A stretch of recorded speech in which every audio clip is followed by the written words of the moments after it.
points leaderboard as well, so there's so much to play for. Of course, alongside EWC qualification as well. That has brought the stars out, Sherry, and we're going to see some incredible international names right now. Yes, we are. But before we go into that, we're going to talk about how CPT is a little different than SEER. Obviously, Combo Breaker is a premier offline tournament, so the winner of this automatically qualifies into Capcom Cup, 2 qualification spots for EWC. But Capcom has brought back the point system, if you didn't know. So if you get between 2nd to 25th place here, you are going to get onto the ranking board. You're going to earn some points. And again, this is the second stop. So the first one actually came from EVO Japan. So there are a couple players here, actually a lot of the players here, already have some points on the board. And the top 6 with the most points at the end of the season, they get to qualify into Capcom Cup.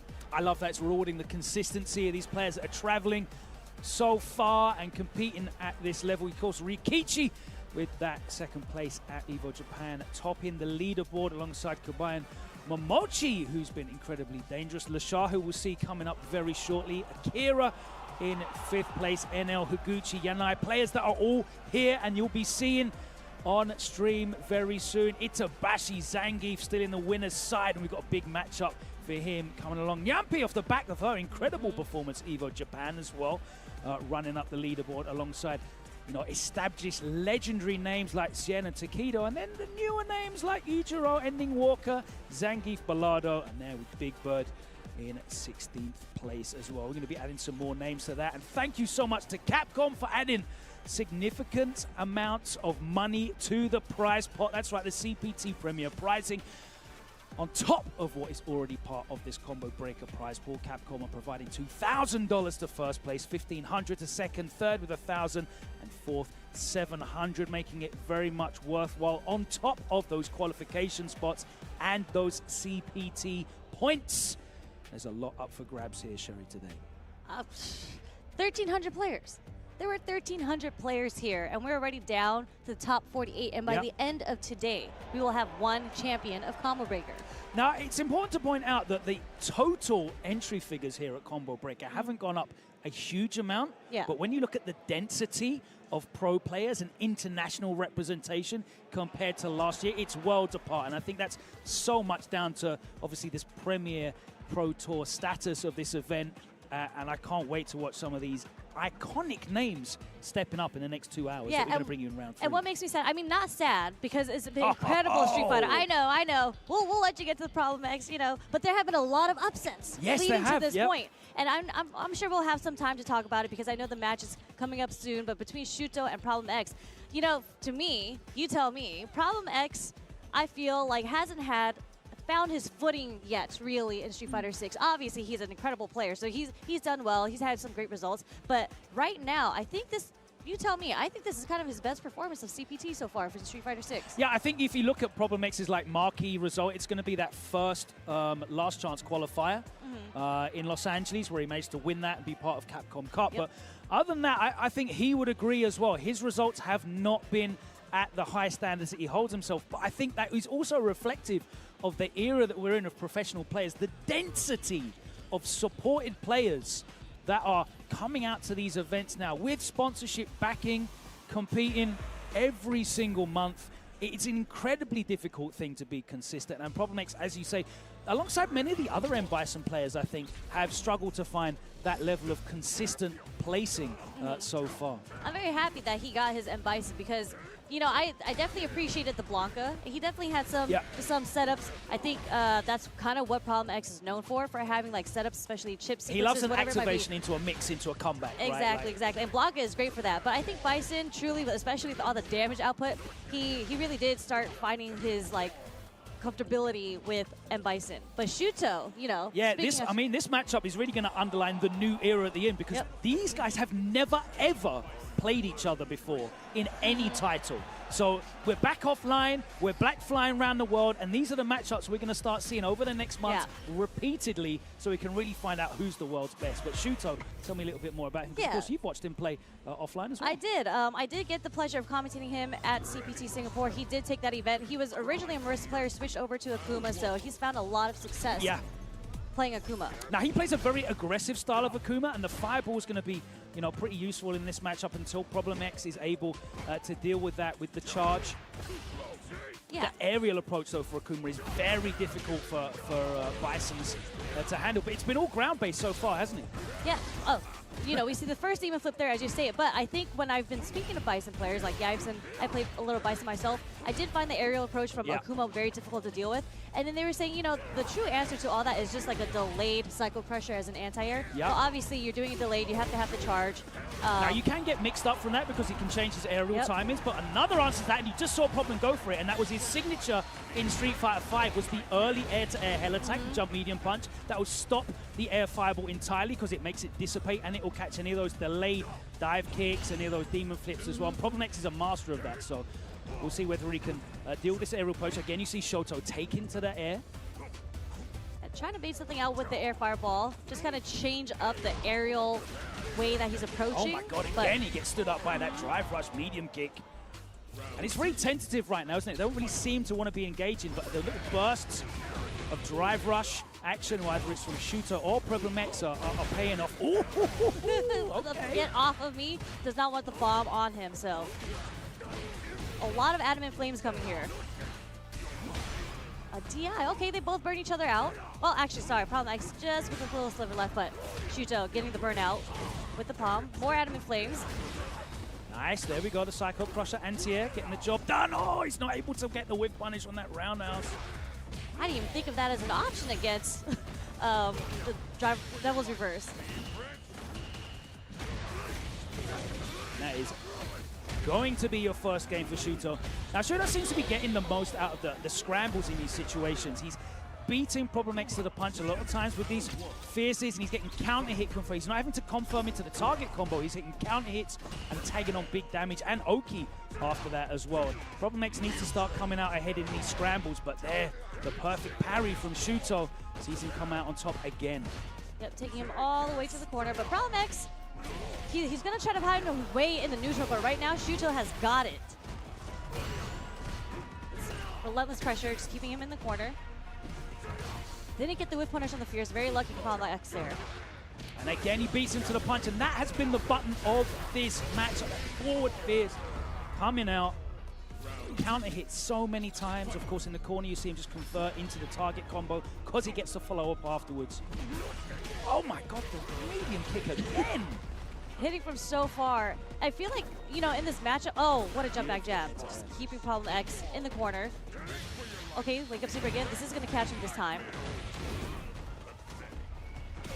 You're seeing Problem having to resort to these desperate moves. Yeah, a lot of spent meter. Oh, not the drop. Hate to see that. Yeah, very, very crucial time, and Problem X is trying to find a way to get some of his drive meter back. Especially because Bison's so dependent on that looping offense and getting the bomb on. Yep. There's the punish counter and the throw. He's going to spend the drive gauge and close out the combo and put a round on the board and save a set point, really importantly. Yeah, Problem X fighting for his life right now, but a lot of damage is going to come from Shuto if he does get a hit, a strike. Just stuffing that Odie Cycle Cluster and start. Okay, big, perfect parry, and suddenly Problem X, the momentum is with him. The reads are coming off now. Let's see if he can keep that going, or if Shuto is going to interrupt. We saw him not scared to let go of that Odie Dragon Punch. Oh! Right on cue. Great recognition on the punish counter there. And again, with the forward fierce, the adamant flame, he's peppering Problem X. He's super active. Now with punish on that dive kick as well. That could have been a kill with the resources that he had. I'm wondering what Problem X is trying to snipe out right now, because Shuto was with him quite a bit, and the low forward is going to catch Problem X. Oh no. God. That might be it. That is definitely it. More than enough. And Problem X. Saw him start to make those desperate attempts on defense. The level 1 in the game before. They're the level 3. And Shuto, he was showing the reversal of his own, right? Yep. And they were landing. And I think that was very much an example of, one player, he had the reads down, he was feeling the rhythm, he was feeling the patterns. Yeah. Maybe he'd studied the tapes and was more aware of what those patterns were going to be. Yeah. Didn't really feel like Problem X had his opponent read correctly, and they just weren't coming off for him. Yeah, I definitely feel like he had to study the tapes because Akuma is one of those characters, especially, you know, when I talk to Bisons, they do like the matchup because of the damage they get off on Akuma. So all those ODDPs, if they were to be blocked, a lot of damage is coming his way, especially with the bomb on him. But Shuto, very, very good defensive reads. He did not really give Problem X a chance to get it started, but the neutral of it, I just found like Problem X was struggling to find his way in, and the one time he did get the clip, I think it kind of surprised him as well because he didn't get the he dropped off the low forward. Yeah, absolutely. And you kind of pointed out, I think it was like the second round, you like what's Problem looking for? Yeah. Because he was being really passive in the neutral. He was like standing outside of a range, and he was just letting Shuto kind of progress in. Maybe he thought Shuto was going to engage in a fireball game, and he was going to try and react. Fireballs. Yeah. But Shuto just walked at him and then just started putting out the forward fierces and the adamant flames and kind of peppering Problem X with these different looks, the different timings, even the aerial approach. It was dive kicks, it was chops, and he was messing with the timings. Problem X rarely was able to get the perfect parries off. I think we saw one that he punished. Yeah. So yeah, it was very difficult to read Shuto. Problem X, on the other hand, I think every DP hit. Yeah, so. There was not one miss, but oh my gosh, look at who we have next. DRX Lashar versus Red Bull's Bon Chan, Bon Chan had an incredible performance last week. Yeah, it was a pleasure to watch him playing in Brussels Challenge. He brought it back in Grand Finals, reset the bracket, and he actually overcame a lot of Mai's there as well. And he's got a very interesting approach to this matchup against Mai. He really relies on the fireball earlier on until she hits that level 1 and has the enhanced abilities. And of course, that enhanced level 2 is a big deal for her in projectile matchups. But the fireball's very good against Maya because, you know, she relies on long-range pokes. She wants to walk into low forward range. And Akuma's projectile game is excellent in that regard. Yes, 100%. And the way that like Bon Chan plays, he's also another player I'd say makes a lot of great defensive reads. I think that's kind of how he's going to do well against Lashar. But again, Lashar is Lashar. He's one of the best players of all time. Very clean, great debut at Capcom Cup. And this is his Mai. And if anything, if his Mai isn't doing as well as he thought, I feel like he will go over to the Ed side. Yeah, both of these players are not shy to pick what they feel is the most effective tool for the job. Yes. You know? Definitely Lashar, we've seen him do that, go from the Chan to the Ed to the Mai. Bon Chan, traditionally. Yeah. Nice fight out of the corner. Yeah, the counter hit converted, and we're going back to the mid-screen. Oh my word, the read with the dive kick over the fan. I'm going to go all the way to the corner. Doesn't go for the level 1. It wouldn't have killed anyway. Just a throw is enough. And you can kind of see how Bon Chan already started. He started it off with his sequence with the perfect parry on Lashar and was able to get him all the way to the corner. I feel like Bon Chan's doing a really good job staying in the range where Lashar can't get, you know, the typical Mai offensive fans pressure off. Yeah, you haven't got the space to charge a fan. You're also safely out of range of that low forward, so she has to start going for stuff like the roundhouse. And that low four from Bon Chan does connect, taking Lashar to the corner again. A little, no, actually gets hit by the stand jab. 2+ for the throw, actually gets back throw. Trying to fight his way out of the corner. Ooh. Oh, what on earth happened there? And that was a double counter hit as well, so it wasn't even a combo. Definitely a weird hit, but okay. Yeah, nice spacing from Bon Chan here. That low forward has done so well for him, but here's Lashar. Yeah, all the double damage. super. And he gets the enhanced specials now as well after that level 1. The stagger step on the crouching medium punch, though, into the level 3. And Bon Chan, 2 rounds back to back. It looked like Lashar was in a position to bring it back, but Bon Chan just kind of like disrespected the space, walked in, crouch strong. Was able to get the counter. He has a really good read on Lashar's timing on when he wants to press defensive buttons, because there's been a lot of counter hits coming from Bon Chan's side, whether it's from the crouch strong or the low forward. Nice counter hit conversion from Lashar, though, and we're straight to the corner. She's got such great corner carry. Drop the conversion, super punishable by Bon Chan. And Bon Chan's been doing a really good job. Stagger. Yeah. Every single time Bon Chan's been either getting hit or blocking the roundhouse, he taps parry right after. Lashar did switch up the button though, so it wasn't a jab, didn't get perfect parry this time. But again, I think Bon Chan's having a really good read on Lashar's button timing right now. Absolutely, and Lashar's going to have to change it up. Nice walk back there. Bonchan's been having a lot of success with that low forward. Oh, and again, the dive kick. That time the OD going straight over the fan. He's got Lashar read like a book at the moment. Then immediately goes back to that spacing. Ooh, reacts to the green stuff. Just a simple anti-air. That is Bonchan. Shotokan, really great with the anti-airs, but yeah, Bonchan just has a read on Lashar right now.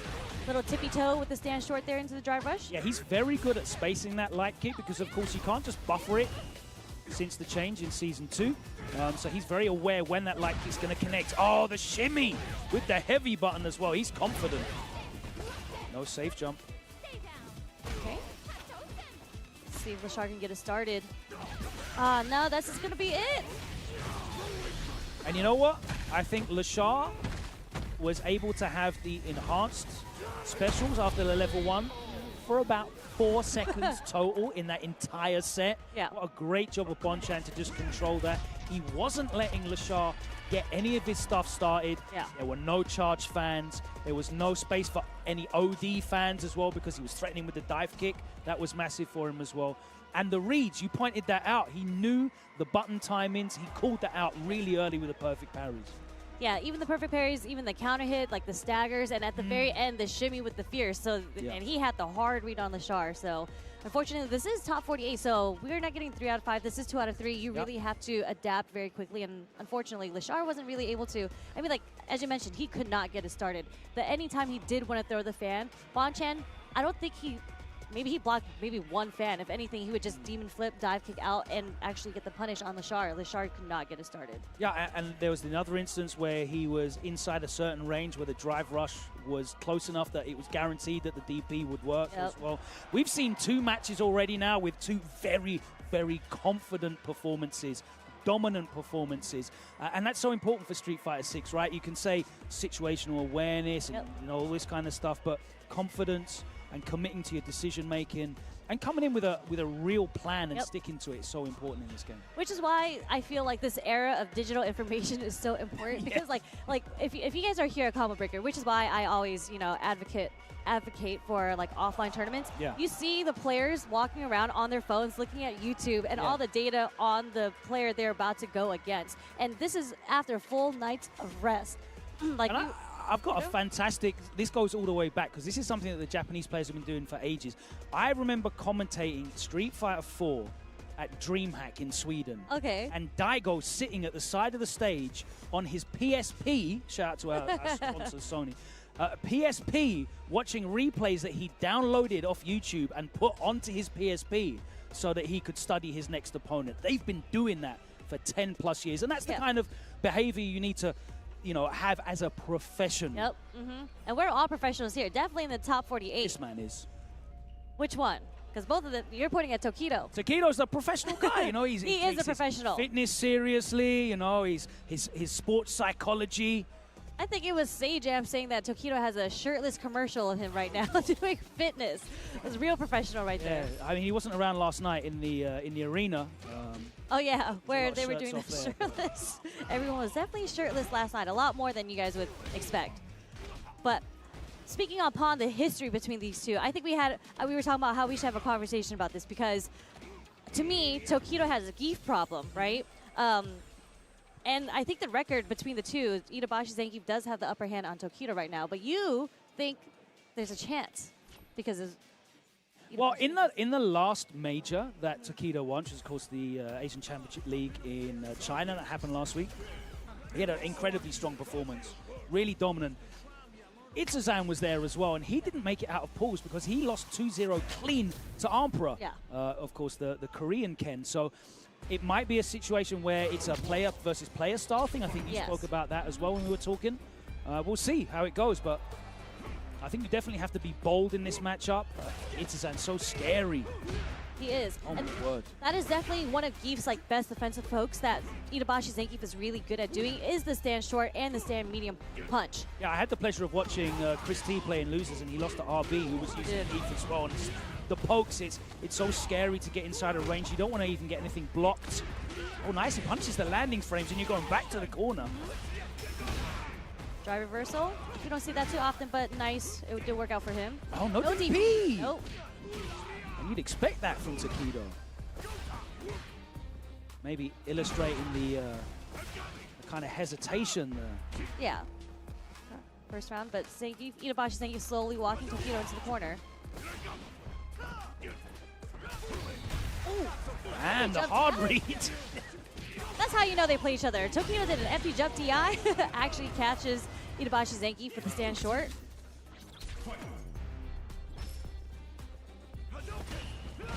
Okay. Nice spacing on the step kick as well. Don't want to get too close with that. Nice boot coming from Itabashi Zangief as well. Those levers. Okay, didn't commit. Oh! The walk back. Wait. Is able to get the target combo off from the punish counter. Again, slowly walking Tokido back into the corner. Not letting him jump. Again, the target combo with the stand medium punch. And he gets out of dodge. He's going to get a big punish here. Is he going to spend the level 3? Probably not. No, there we go. A Dragon Lash, okay. Itabashi Zangief able to escape the corner now, putting Tokido back. Nice. With the stand short, straight into the dry rush, nice and simple, taking the second round. Yeah, and Itazan has just been punching him up in the neutral, but as you know, Ken, he only needs one big opening. Ooh! Nice check, no. I feel like you don't see that too often, yeah. Only when Justin plays it. I know he's hyped for that. I mean, most of this damage coming from Itabashi Zangief is the target combo from the stand strong. Yeah, or like a single whiff punish light kick. That's about it, but that's all he needs. I don't think he should go to any other button. Yeah, how many medium chops does he need to kill Ken? Let's find out. Oh! A punish counter to the Jinrai with level 3. Itabashi Zangief is so good at buffering that level 3 in between gaps. He does it a lot when you do drive rush low forward. Yep. If you try and throw, if you try and steal any frames, if you're doing anything other than keeping that true string with a light, you're getting 7. That's what I need. And he did it there again, guaranteed against. If you ever had the pleasure of watching Itabashi Zangief play, he must have to get his jail off changed all the time because he's literally churning between every block string when he's blocking. I've never seen anyone who looks as happy as him. Like, he'll do it in between. He bounces up and down. He loves him. He loves him. Some Zangief. He loves him some Zangief. Nice, a drive rush low forward. Catching him off guard. And now Ken with the momentum. We've seen this one before. The late off. I don't think he was expecting the third stand jab to put him. Chained the 2 after the initial one with the plus frames. Ah, no! Fully charged Fierce, just in case Tokido tried to check him, yeah. Drive rush and then the Fierce, and Tokido couldn't stop himself from pressing that stand medium kick. The empty jump into the jump back. Yeah, Itabashi Zangief just doing such a great job walking Tokido down. And there's the stand. He's just not overcommitting at all, is he? He's not pressing anything that's at any kind of risk. We're barely seeing any Fierces. Mainly just waiting for Tokido to whiff something. Oh, there it is, the Hell Stab. Drive Rush Hell Stab. Okay, first SPD we see land on Tokido. It's okay situation, though. It's been 3 rounds that he's won, and the first SPD in round number 4 is pretty crazy when you think about it.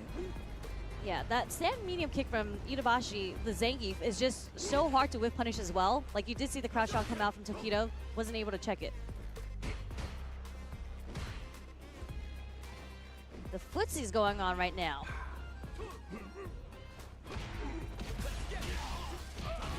Yeah, and I feel like Tokido, especially Ken players, they love doing the low. And look how scared he is as well. He doesn't want to go in. He's backing the hell off. Keep those 3 lights nice and chained. And then up back or back dashing, yeah. Because he knows if he churns that butter, that is DED dead. But like, look at Tokido. He's having a hard time approaching with low forward because the stand medium punch from Zangief beats it all the time. We're seeing a lot more crouch strong come out now. None of them are connected. I think he might have been looking for a level 1 super there, just in case Tokido jumps back again. Would have definitely worked. Unfortunately, very slow play coming from Tokido. Okay. And he has to spend that. That's great. That's great for Itazan. Having to spend the level 3, he's not even dead. Yeah, and Zangief doesn't mind. Still has to guess. He still has to back off. He just, oh, okay. This might be it. Maybe chip damage coming along the way. Oh. Nice run ODDP to anti-air over the fireball. All right. Maybe the slow pace. He had to spend all 3 of those bars. And Itazan's going to go straight back to these 3 buttons. Light kick, medium punch. That's all he needs so far. Nothing. No bait. Okay. Oh, nice, crosses him up. And he does get the punish counter on the recovery frames of that charge fierce as well. Trying to bait out a level 3 with that Dragon Lash. Okay. All right. Okay. Tokido's able to get his offense going now. No, the green with the air SPD. Okay, hold on. The level 3 again connects. All Tokido can do, a pained smile, and Itabashi Zangief with a double fist pump. He wins with his favorite move, the 720. Yeah. So happy. 3 buttons and a 720. Yeah. That's literally all he needed to overcome Tokido. And as you said, Tokido definitely looks like he's got a Zangief problem. Yeah, I mean, I feel like when you talk about how Itabashi Zangief had lost to Armper, the way that Armper and Tokido plays are very, very different. I think in the matchup as Ken, if you're able to be on the offense against Zangief, yeah, you have to smother him. And Tokido is just a very, like, play neutral. Once I get my chance, I can get it started. So we saw some sort of like... He plays a very Japanese style. You know, I'm going to keep it safe. I'm going to outplay you traditionally. Yeah. I'm not going to just well, it's YOLO funny you say Japanese style because I feel like Ryukichi would have done a bit better in that matchup. That's fair. Ryukichi is a bit more aggressive than Tokido. And like the way that Zangief, his tool set is with the stand medium punch, it beats low forwards. Yep. And that's how Tokido was trying to find a way in, and he couldn't get that spacing in because when he started doing that, Itabashi started throwing in like the fierces that caught Tokido a couple times. So it's kind of rough. Tokido had to go in. That basically, end of the day, Tokido had to go in. And he didn't. You saw the fear in him. When Itazan was playing with that level 3 in the bottom, you saw every time that Tokido went in, it was like as little risk as possible. Let me just chain you up with 3 lights. Yeah, and I'm the out. hell out of there. And then we'll play neutral again. And he kept losing the neutral. Wasn't able to get inside of ranges. I would have definitely liked to have seen, you know, the introduction of maybe some drive rush jabs and some more fireballs just to kind of put him off from swinging that medium kick, because he was really comfortable, Itazan, in there. And maybe it's like a psychological thing between Tokido and Itabashi Zangief where, you know, he has this mental block against him because it was a clean 2-0 sweep, wasn't it? But Tokido's still in. Itabashi moves on to top 24, and now we'll get into our last winners quarterfinal of this block 1-3-3, Higuchi and Fudo, which was the Japan World Warrior final from last season, and what a tense matchup that was. Last game, last round between these two. And Fudo, one of the few players still on Ed. Yes, very clean Ed, by the way. And I think the history between these two is, although technically Fudo has the upper hand, I think Fudo has won 3 sets over Higuchi. Higuchi, as you mentioned, World Warrior Japan, he is the one to take it last. And Higuchi has been on fire, I feel. He's done really, really well this season so far. So this would be the second time they play this season. Really great to see, you know, Fudo sticking with Ed. I know, you know, Momochi still has Ed in the roster. And I feel like Momochi does better when he goes back to Ed, to be honest with you. But same. So many of the Ed players, you know, we don't really see Ending Walker use Ed at all anymore. He's almost all in on the Ryu. We'll see him a little bit later. But I think, you know, Ed's still a very solid character, just a lot more difficult to get the most out of in a first of 2 tournament format.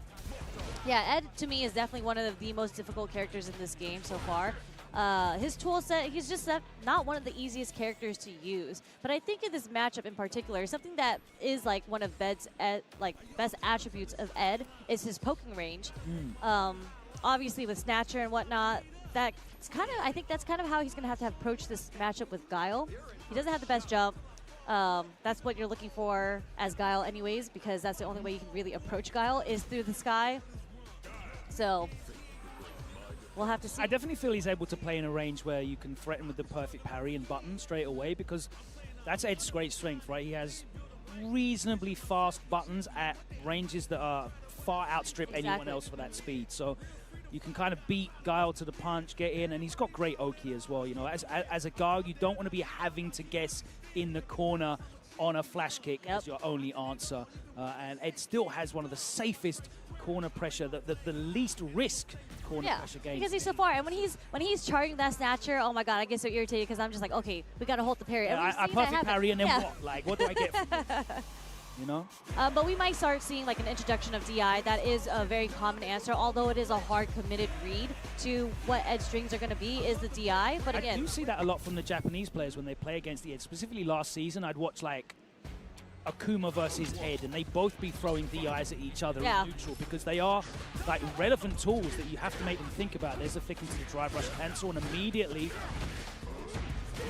lovely whiff punish there from Fudo, and we're straight into the corner.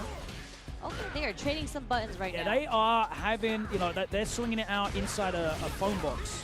I don't know if you have that saying here, but... No, what is that? Imagine two people having a fist fight inside a phone box. A phone box, yes. Do you have phone boxes in America? We used to have phone boxes. Yeah. I think they've all been removed. Phone booth, yes. Yeah, there you go. They're phone boxes for us. But like just close up, there's no getting away from it.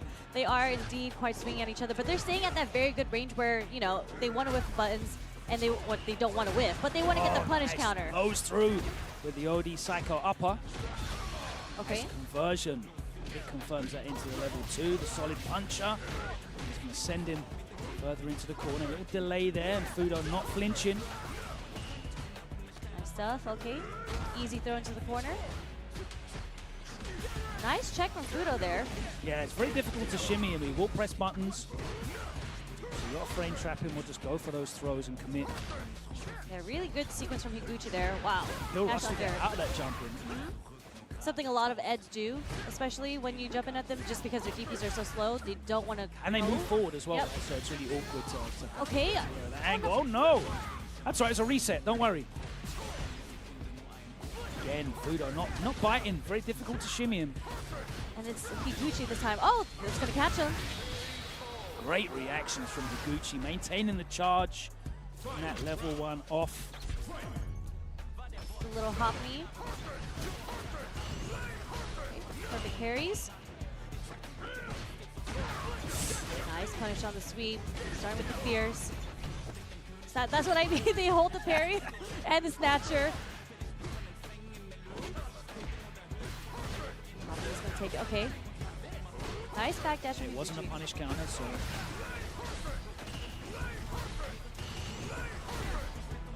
Fudo just showing off there with a back-to-back double perfect parries. I actually think this range, maybe Fudo is comfortable fighting that range. I don't like being that range against Guile because the Sonic Booms are just so fast. And you're not really threatening with normals at this range. Yeah. He's trying to get the snap. Nice. Yeah.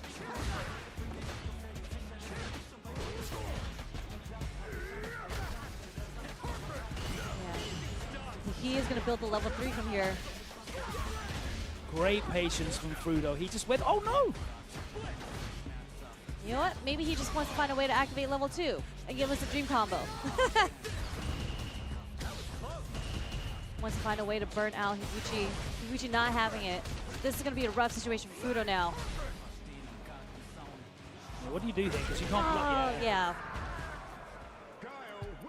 I feel like using that level 3 would have put him in a situation where it would have been a throw for the game. Interesting choice. Nice bait. Nice chunk of damage here in the corner and maintain that Oki. The auto spaced? Auto space fierce, okay. Not the punish counter, but just one more strike there mix up, and we're gonna go with the throw. All right, that's a good answer. That certainly, you know, puts us back on track there for Fudo. A perfect, dominant corner pressure around as well. There's the punish counter. Yeah, definitely something you don't see often. Maybe that's because Ed's buttons go pretty far. He's able to get the punish counter.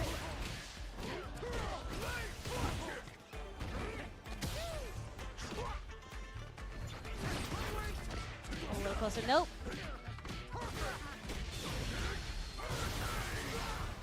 Nice damage. Now he has Fudo in the corner. Yeah. Are we going to see a level 2? Are we going to look for the critical art? No. Doesn't matter. Higuchi's not taking any of it. Set point now here for Higuchi. Fudo sitting on a ton of resources at level 3. Should he choose to use it? see him rely on that level 2 very much as well. I would say Fudo's not one of those kind of players, and in these kind of situations, you know, dumping a level 2 early on hit means you're going to get another one later on in this final round. Yeah, if he's able to get it off. I'm wondering at this point he's trying to keep the level 3 just for the damage now. I think now he's like beyond that point of realistically being able to get another one. Ooh. Nice backdash from Higuchi, just escaped the pressure after Snatcher. Okay, back throw, putting him into the corner. Yeah, he's looking for the level 3. He's gonna get it here. He's gonna get it.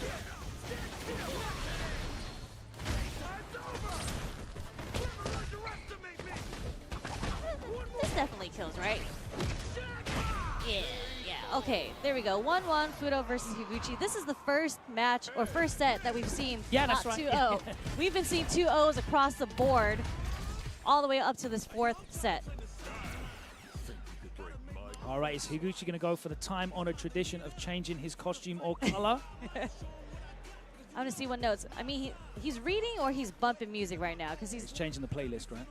That was a good rhythm to the head nod. What do you think Higuchi listens to? He's kind of giving me hip-hop vibes, I'm not going to lie. The way that he was bobbing his head, it was actually a pretty fast beat, so it's the way that is what he's doing with Gaia right now. I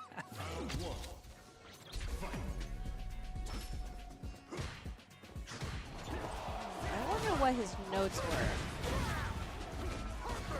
Nice reaction there from Fudo, blasting straight through the projectile. Higuchi attacking that drive gauge.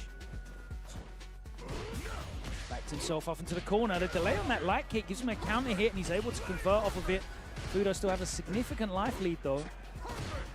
A little low on the drive bar, though. Yep.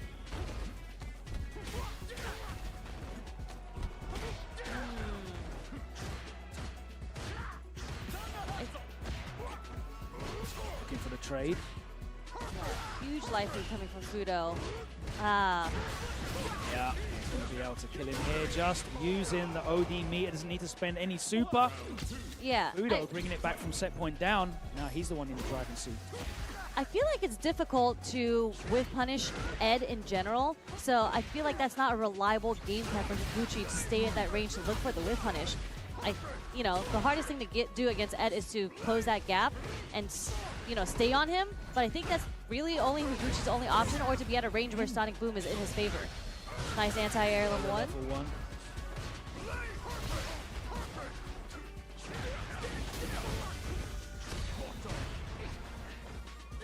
Not a bad option. Okay, we finally get the whip punish there. Yeah, a lot of recovery on that Cobra punch. Poorly space from Fudo, looking for a Hail Mary, I guess. Nice check. Not a great situation for Higuchi to be in. Okay, not much damage off the shimmy there, though, at least, but... Again, that's twice now in this round that it's worked. He's going straight into the level 3, and that might be enough. I think there's a little bit left. I think if he dumped out a little bit more meter there, one more cancel, he would have got it. But this is an uphill battle, yeah. Damn. Fudo coming out on top. In our first game 3 of the day.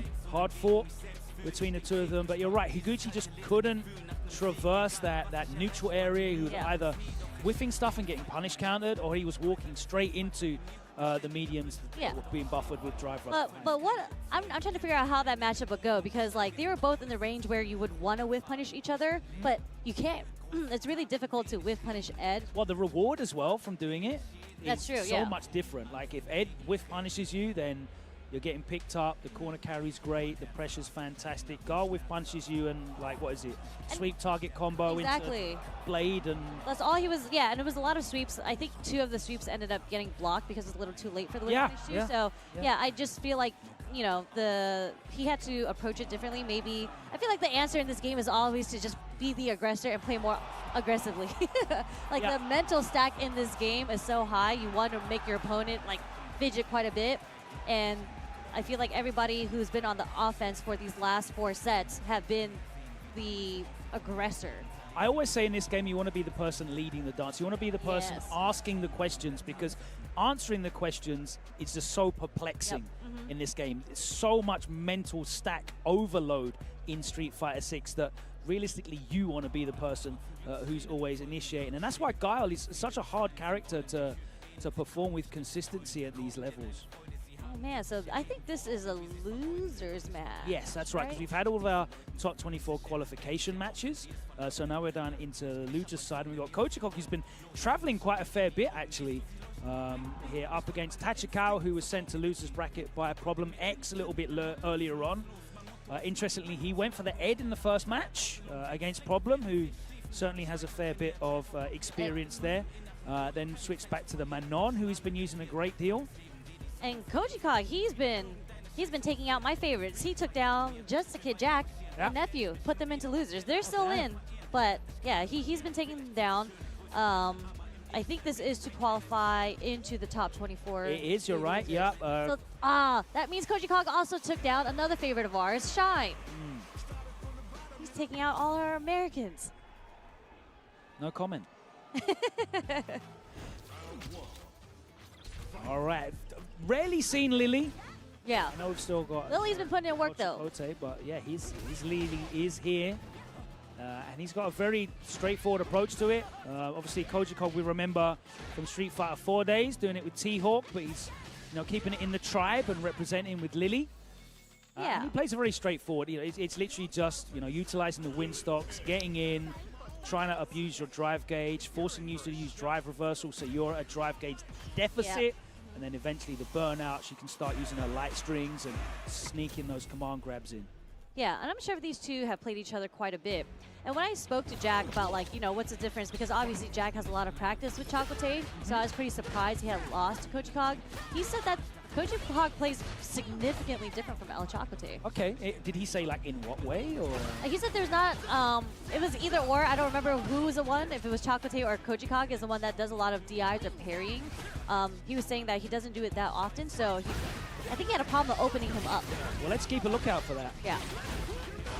But Tachikawa opening him up with a half screen with punish.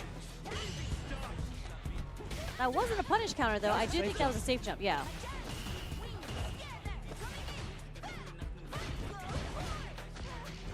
Oh, wow. Okay, interruption there with jab. Nice confirm. Tried to bait it out. Burnt himself out, Tachikawa. Refused to be burnt out. He is refusing to block on defense, and you know what? That's not a bad answer. Only got a single hit there. That's the enhancers. Well, damn! That was like a bullet. That was so fast. Instant OD dive coming from Kochikog. Again, another half screen with punish from Tachikawa. Doesn't get the full thing. Yeah, ready with the light cycle upper. No anti-air. Out some kind of shimmy, but Kochikog just asleep at the wheel, not able to deal with that big whiff, and not a big whiff punish from Tachikawa there.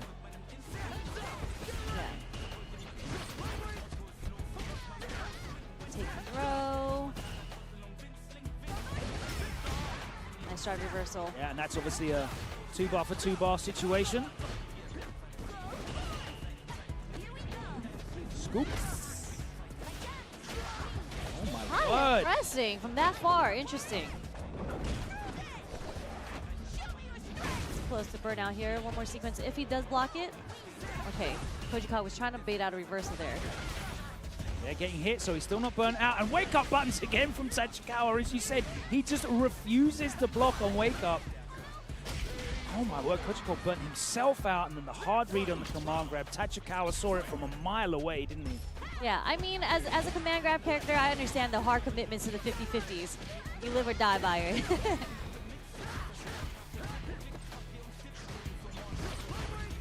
Okay, there, we're just taking the throw pressure. It's fine.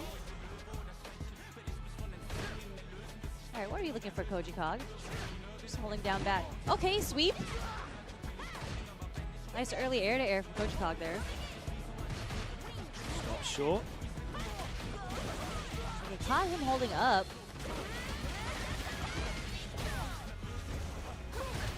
That's going to be it.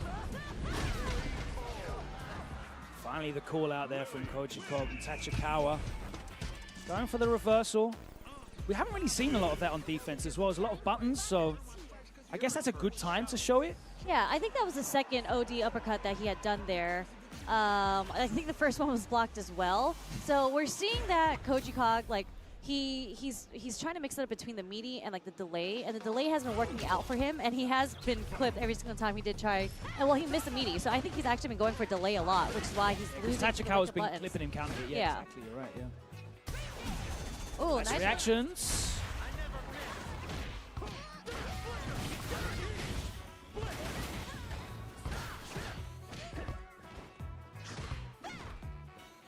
I find Koji Kog in the corner quite a bit, but he's always able to find his way out. Oh, we're punishing sweep there. We're punishing general. Nice. Making the most of the horizontal range on that upper. But Koji Kog still able to maintain control here in the neutral. Now sitting on a life lead, so he doesn't need to overextend. Sits down and takes the command grab because he can afford to do so still. And again, he gets clipped from miles away. He really does. I feel like he just doesn't want to get command grabbed. But that's a really far range. Now he's holding the up, but okay. He's got wake up short as well, like in the round before, so I'm really not sure what he's doing. Not respecting the Oki here from Lily. Koji Kog's burnt himself out, and here we go. He's going to get the side switch. No, he's just going to go for the damage. Oh! Big error. Okay. I mean, there's a lot of Tachikawa. I mean, he has the bar to bring this back. We're just going to have to see if he can get the hit. Koji Kog is definitely buffering, as you can see him go. Okay. Not a stun either. But we're just going to go straight into the critical art. Okay, first round on the board for Tachikawa. Yeah, more important to keep yourself in the set than it is to keep yourself rich in resources, because you can always make more bar next round. But there ain't a triple jeopardy here. If you lose this one, you are out of the tournament. It is a little scary seeing all the bar on Koji Kog's side, but nice check coming from Tachikawa. Oh, nice. Sends the fierce out, he confirms it. There's the shimmy. All right, this is a massive round now. One more guess. Perfect KO from Tachikawa. And what a turnaround. It looked like he was really floundering and finding it difficult to engage, but it's going to be a big confidence round for Tachikawa as we go into this third and final. Okay. Now he's catching Koji Kog trying to hold up. Nice throw punish counter. Wow, that actually got the wall splat. Another perfect from Tachikawa. Perfect. Exactly. Can't ask for more than that. He's going to want one more round. What's going wrong for Koji Kog now? So I feel like Koji Kog, maybe in the earlier games, Tachikawa was playing a little slower in the neutral to understand. But you can see Tachikawa was pressing way more buttons in the neutral now, and the air-to-airs are starting to work in Tachikawa's favor. Koji Kog at least managed to get out of the corner again, as you pointed out. He's so slippery. Oh, the command grab fails him one more time, and he's going to get the level 3. Yeah, slippery again. Tachikawa actually switched up his defensive options too, but a lot of the times he, after the turnaround, he's been on the offense this entire time. He's been dry rushing more. Yeah, I just think he started playing a bit more aggressive in the neutral. Yeah, all gas, no brakes. But Koji Kog risking it once again on the command grab. Didn't have a huge amount of success in landing them, did he? Only saw a couple that came off successfully.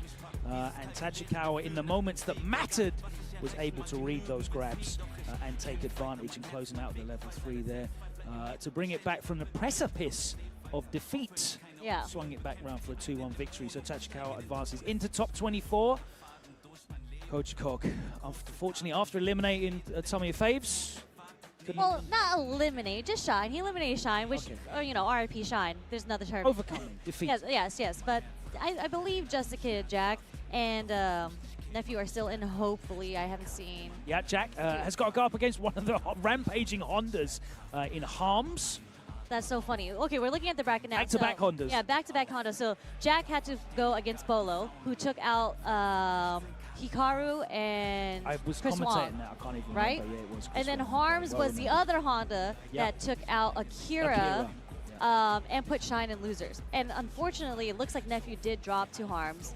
I'm sure Hamada's rejoicing right now that the E-Hondas are doing well, but Jack does reign on top over Bolo. So we're going to see another Honda match that Jack is going to go against Harms, but that might be happening off screen. I believe it's Yamaguchi versus... No.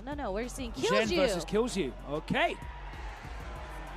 Another one of your favorites. Unfortunately, we had to have France versus France earlier. We had Killzyu versus White Black. Yeah, that's right. White Black surprising us a little bit, getting this far in the bracket. Great stuff from him, but Killzyu with the experience, eliminating 2-1. So it was a close set, but Zhen and Killzyu going up now for a spot in top 24. Zhen, let's talk a little bit about his performances in Street Fighter 6, because I don't think anyone's had a bigger breakout performance. Well, maybe Blaz from this year. That's true. Well, Blaz didn't come from LCQ, though. Yeah. So I talk about Zen's story all the time, but that was also Street Fighter 5, right? So for Street Fighter 6, I think definitely it is Blaz. Blaz? Blaz. Dealer's choice, whatever you feel like, whatever your accent leans into. But Zhen hasn't really been able to translate that over into Street Fighter 6. Now, he has still been obviously very successful in various different regions due to his travel. Yeah, he was also at CPT Singapore. I believe he also made top 8, because I remember his video where he looked into the camera and he's like, I've made top 8, but I'm still not sponsored, by the way. So very happy to see that he is sponsored now. Especially with this season starting out very, very strong. There's a lot of tournaments coming up, so I'm sure we're going to see a lot of Zen this year. Killzyu with a very big sponsor, Carmine Corp, a huge organization in France with a really, really big following of what they would call ultras, like super dedicated fans. So I'm sure they'll be watching in their stream somewhere. I wonder how this is going to go, because Killzyu to me is an incredibly fundamentally strong player. He gives me like Punk vibes.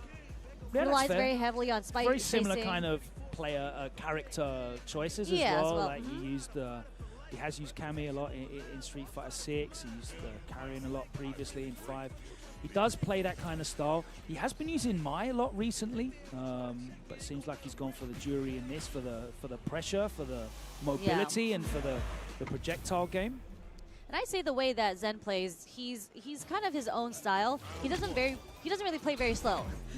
He finds his ways to get in. I'm expecting a lot of scissor kicks in this matchup as well, just in the neutral. But we'll see if Zen even gets a chance to get it started, because my man's getting shimmied right now. Yeah, and he has no wake-up options at the moment. This is not a button check, by the way. It feels like one, because it is the perfect, straight from the get-go. Didn't even and get Chet didn't even get to build a single bar from that as well, by the way. So he's still got no reversal on wake-up. Okay. Oh, my word. What is he? He's refusing to block on wake-up as well. Okay, actually gets back thrown this time. I don't think Killzyu was ready for that. But okay, this is where Zen kind of shines, and Bison in general, right? We have the bomb on. Oh, you know what? Why not? Overhead in the neutral. Yeah, you just need to get that one hit to defuse the bomb. Yep. But this time Zen is able to get the bomb again off those counter hits. Maybe we were looking for a Psycho Crusher, perhaps? Oh, nice check. Aware of the frame advantage. Do have to respect the bomb explosion, but not in that situation. He's going to let go of the stock and get that last hit for a first game for Killzyu. Very quick first game for Killzyu, mainly because he just speed ran through the first round. But I think in the second round, Zen's kind of started getting the timing. He started getting the bombs off. He started getting the like counter hits. But very nice check from Killzyu. That drive rush was way too far. Very easy for Jury to check. But we're going to see the switch from Zen going from the M Bison to the DJ. It's very tough, isn't it, in first 2 sets, like switching characters after a first loss. There's no data really that you can take, especially in that game, because it was just like it was over in a blink of an eye. What data can I take from you just being right all the time on Oki? Nice check. Okay, nice side switch. Again, we're catching Killzyu holding up, trying to get out of the corner. Yeah, or, you know, maybe backdashing as well. That's the thing about Street Fighter 6. You can never tell when it's a meaty button, whether it's a jump or a backdash.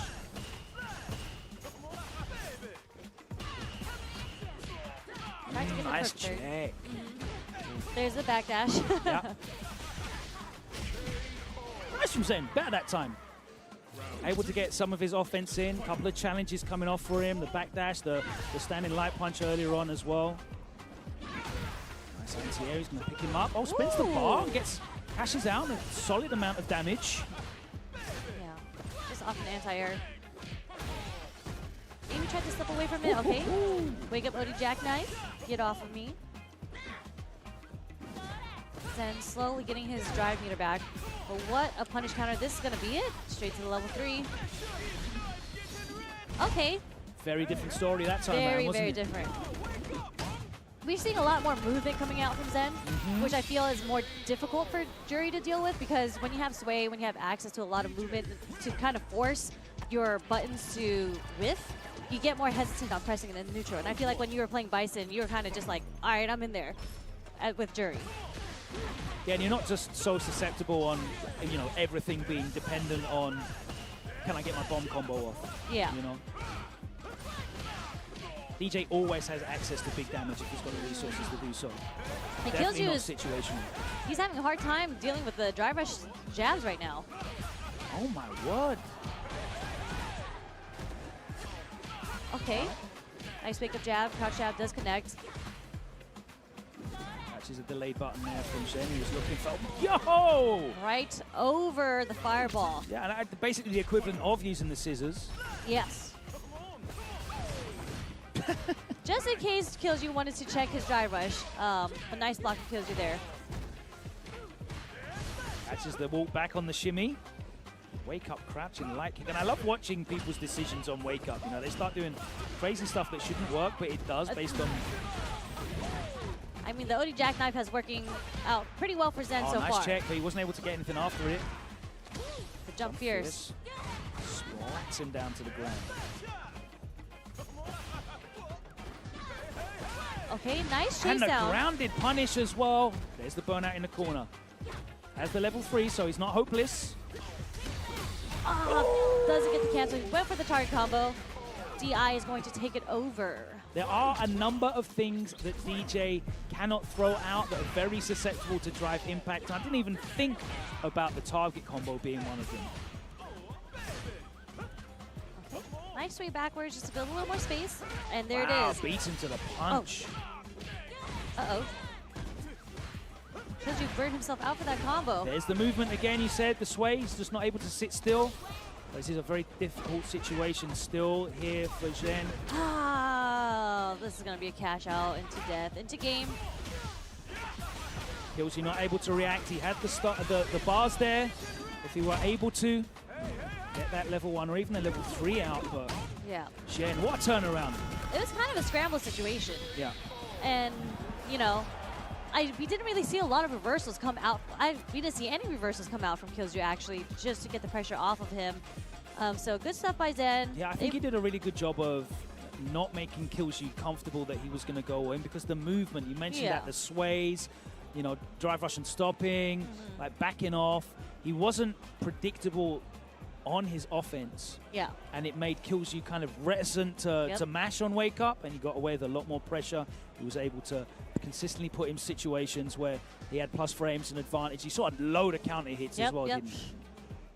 Yeah, so good stuff on Zen, switching it up. Again, it's pretty difficult to go from M-Bison to DJ and just change the way that you're approaching the matchup. So good stuff to him. He advances on into top 24 through losers, and unfortunately, Killju drops down and is eliminated from the tournament.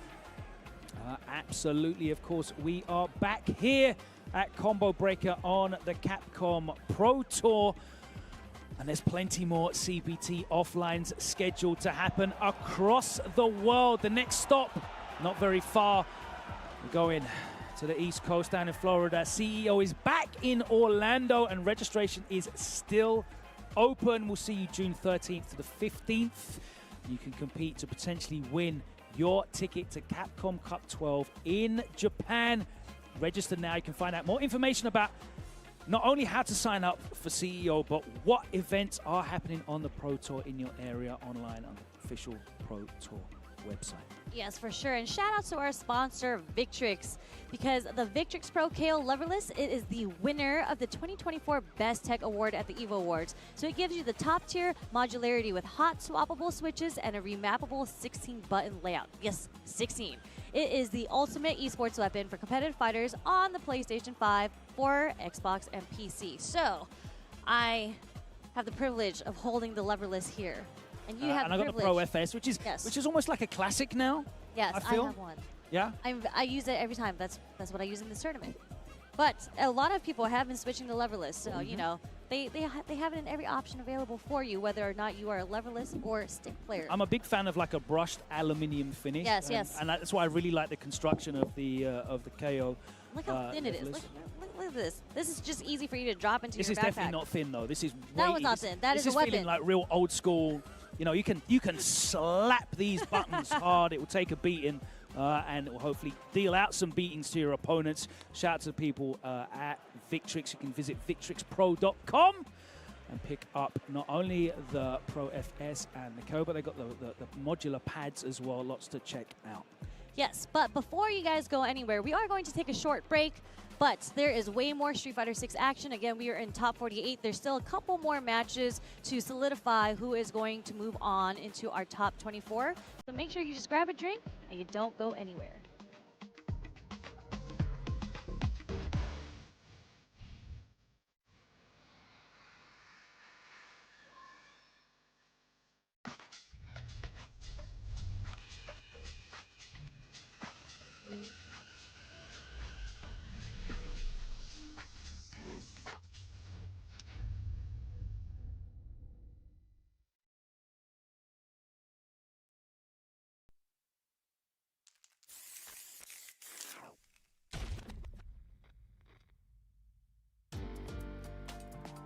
Taking a life and giving life? Fighting and living?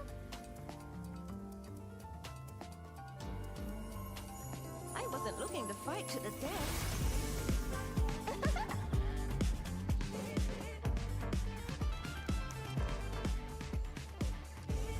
Time for us to dance! Round one. Fight.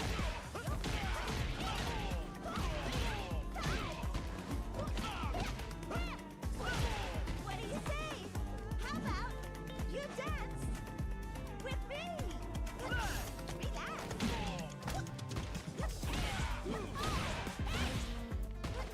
Up you go.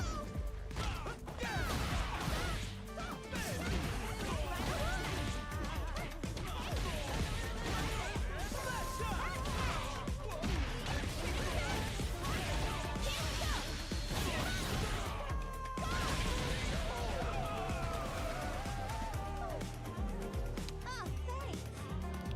Nice fight. I'm ready to go. An opening. Capcom finish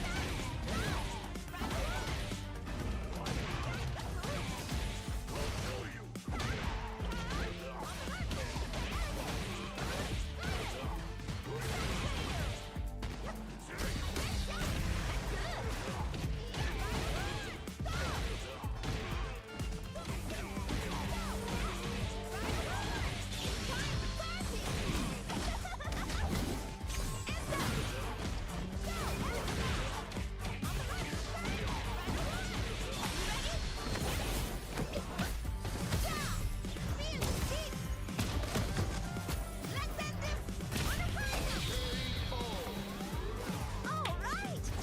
That was no sweat at all.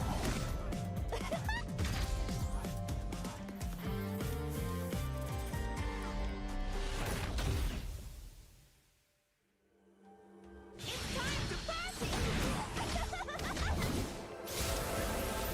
Healing.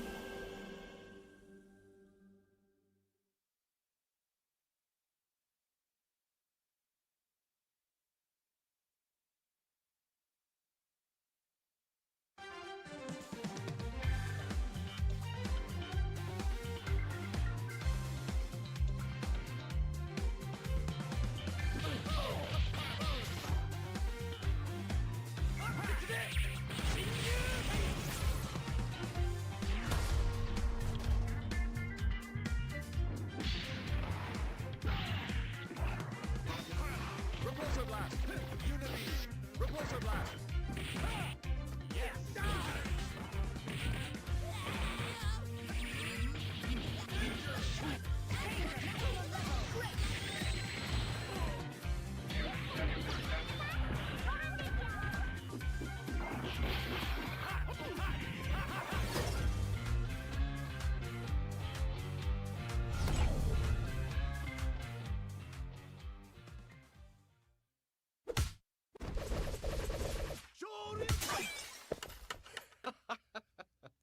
gives you wings.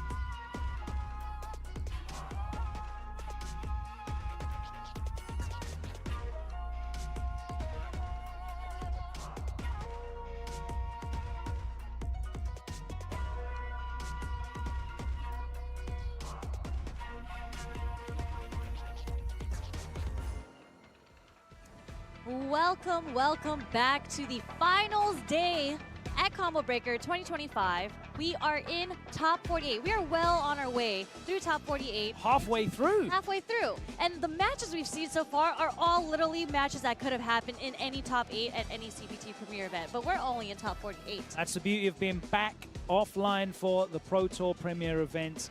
The stars are out. And whilst in the first half of this top 48, we saw a lot of international names, we're going to see a lot more familiar names for our Western viewers because it seems like all of the Americans are on this side and some of the Europeans as well. I think that was just fated to be that way. They were just like, you know what, we're going to put all of Asia in the first pool here, and then we're going to put all the Westerners in this pool that we're about to watch. And there's a lot of exciting matchups coming up, a lot of runbacks, we'd say, from previous tournaments, and this is their chance to prove what they've got.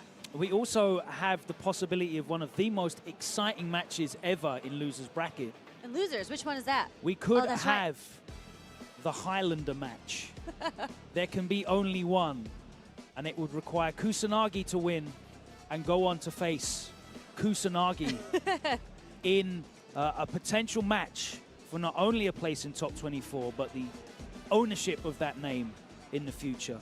Yes. But that might be coming up a little bit later. But first of all, we've got a run back of a match that I was very fortunate to catch at one of the very first EWC qualifiers that happened in Saudi Arabia recently, the Saudi Esports League, where Ending Walker took on DCQ, and Ending Walker was the one who came out on top that time. Has DCQ brought out his JP? No. I think he's been running... Yeah. Wait. Oh, no, this is a button check. Sorry, I got a little confused for a second. DCQ has been running Bison, no? He has, but in that match, he played JP. Which Really? was very surprising to me. I haven't seen his JP since Season 1. Yeah. Which is interesting because, you know, we do know that Ending Walker is no longer really on the Ed. He's back on the Ryu, right? He might have also wanted to switch because if anyone knows the Bison matchup, it's that young man down there in the corner. Which is a smart choice, but I do think, I don't know, that's actually pretty difficult. How was the JP matchup? Was it 2-1 or was it 2-0? 2-0. Okay, well, you know what, sometimes Didn't work out for him. Maybe you need to go back to the Bison, go back to your main that you are. Sometimes that can work like against you because you just played this one guy with this one style, literally first to death sets at every event they go to. Then you got to play someone else using the same character. They play a little bit differently, different tendencies, can catch you off guard. So we'll see who he does go for. Oh, wow. It is the JP again. So let's see what bag of tricks. I love it when we do our research and it pays off. Let's see what he's got in his bag of tricks this time round. What's going to go differently here? I mean, you tell me. Unfortunately, I didn't get the pleasure of seeing this match in the Saudi tournament. So I feel like in this matchup, once Ryu gets in, which he does have a couple of ways, especially with the donkey kick that you can kind of just throw out there. It's pretty quick. And just the Hashogeki pressure, it's really difficult for JP to deal with because he doesn't have a true reversal outside of super. I guess you could try to amnesia in between, and DI is an option, not that much of a reliable option because it does get blown up. Yeah, Ryu's not a character that you really associate with tremendous mobility, but you did point out a really, really great tool that he's got, which is the donkey kick. It has got great horizontal movement. And if you can find the gap in the obstacle course that JP's laying down, then it's really threatening because he's going to connect, he's going to get the knockdown, he's going to be able to follow that up. And as you said, he hasn't got great tools to get characters off him. And Ryu's actually got really good pressure. Plus buttons are plenty, great looping offense, fantastic corner pressure for this character that is not really spoken about a great deal. So we'll see. And Ending Walker's always been really successful against JPs. I mean, you guys do have Joe, right? with the Yeah, JP. we got Yon Angel as well, but even then, like earlier on in Season 1, he was doing quite well against JPs internationally, so we'll see. Okay, I mean, this JP pick right now is looking pretty strong for DCQ, just off of one pickup. Straight into level 1. That's a perfect. Oh, there you go. So he really did go back and study the tapes then. Absolutely. He just wasn't able to get through. It's all about finding the holes in this obstacle course. But right now, DCQ really beating him to the punch. Henning Walker was able to get the whip punish there with a low forward. And it's now his turn.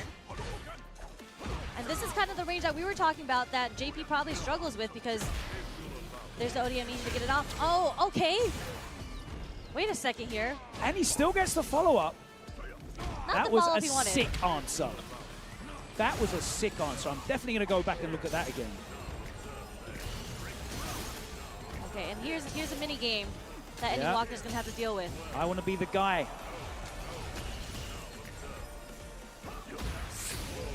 Nice conversion as well. Oh man, and what a delay from DCQ, because how this round started off was all those low forward with punishes coming from Ending Walker, and DCQ recognized that Ending Walker was fishing and looking for that low forward to hit, and that's why we saw him kind of like delay, right? You saw him stand up, Yep. crouch back down, stand up, just to force Ending Walker to think that he was like walking forward, and then threw out the low forward and actually got with punish there. So good stuff on DCQ. Yeah, not a lot of data as well, really, for Ending Walker to take away from that, because that first round was just a steamrolling. He wasn't able to get through the gaps, and he was getting drive rush clipped by a lot of DCQ's buttons. Nice, stand short. That's a Committed to counter it. poke. Ooh. And DCQ's been representing with that amnesia.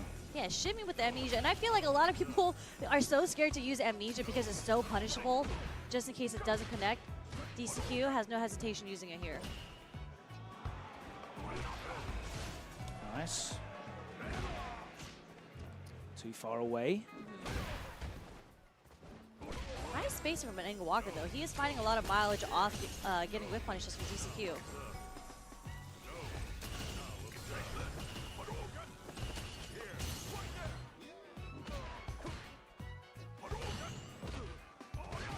Nice toe to the chest with the stand medium kick. Okay. There's a donkey kick.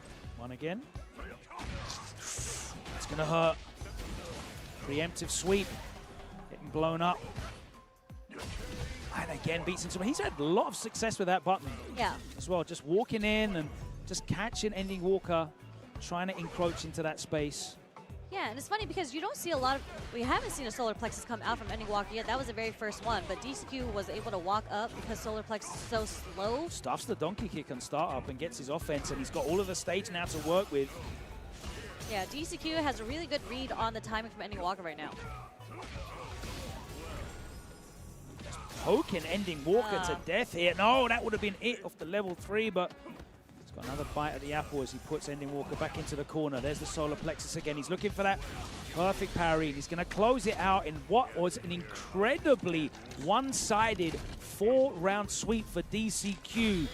So comfortable, so dominant. And I have to say, that was a big surprise to me based on their last encounter that I watched. Yeah, but that, again, as you mentioned, we're talking about professionals here. Yeah. He's not going to take that loss and be like, you know what, I'll try next time without actually going back and studying the tapes, and clearly has studied the tapes. Yeah, and of course he's had all night to go back and look. He knows who he's playing first round today, going into this matchup. He knows that he wasn't successful last time they met, and boy, what an adjustment it was. Yeah, for sure. And that was, again, that is winners still, though. So Ending Walker is still in. He's just going to fall into losers, but DCQ makes it through into top 24 winners off of that performance, looking incredibly strong. Absolutely. It really was a very, very impressive performance. Yeah. He was just beating him to the punch, stopping Ending Walker from being able to get inside space. Not really anything off the donkey kicks as well. We saw him representing him, trying to catch him off guard, trying to, you know, show him some different timings. Donkey kick after donkey kick, just some spacing traps.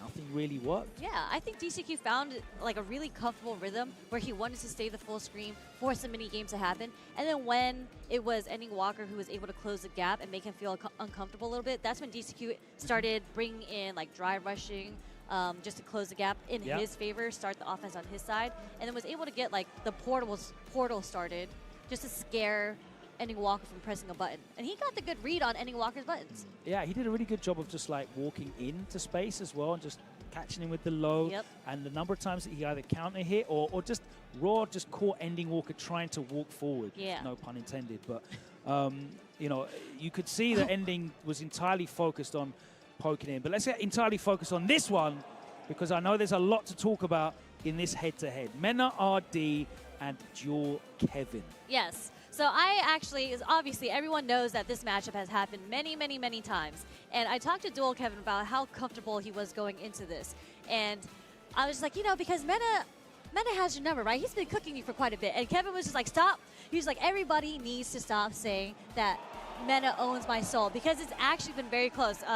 Mena only has it up 3 sets over Kevin's 2, and everybody brings it back to Cream City, right? But actually, Cream City, it was 2-1. Like Mena put Mena and Kevin had played. Kevin had taken a set off Mena, Yep. but ultimately Mena had beat him in the grand finals, right? Yeah, but Kevin reset the bracket in grand finals. Exactly. Now that was with Geef, and I did want to point out as well that Geef has definitely proved a problem for Duel Kevin. He lost to Zangief Bellado at Capcom Cup, but here he is with the Blanca that we've seen a lot more of recently. Yeah, I'm surprised he didn't go with the Geef pick here. And maybe that was to switch it up against Kevin because I think Kevin's been practicing against Zangief, getting ready for that matchup. So. Well, that's the advantage of having such a roster of characters that you're so strong with. Of course, Mena taking some big titles with Blanca so far in Street Fighter 6. Big jump in over the whirlwind. Trying to walk out after that back medium kick. Big life lead here for Mena. Stop short. Counter pokes. Nice spacing on that. Nice, ready with the DI. Kevin couldn't really do much there unless he was looking for the parry in that situation. Okay, moving on to the next round. So far with the low forward there, a little foot clipped him. Early level 2 also. Damn, there's no way out for you, and that is going to do a chunk of damage. Just right off the level 2. That took about 60%. All that for just trying to jump out of the corner, by the way. Stop short again. Showing Kevin a lot of respect on Wake Up, but he can afford to do so. He's got such a big life lead. Puts him back there, and there's the throw. And Mena RD, he has got Kevin's number. Yeah. I'm sorry, that first game. When I saw the pickup off of the OD air ball catching the jump out of the corner, and then the awareness to confirm that into like 55%. Off of what is one of the safest waves of trying to escape, by the way. Damn, beats him to the punch. That's so unfortunate when you're expecting to play against a Zangief and you're like practicing against a Zangief matchup and then you get a Blanca.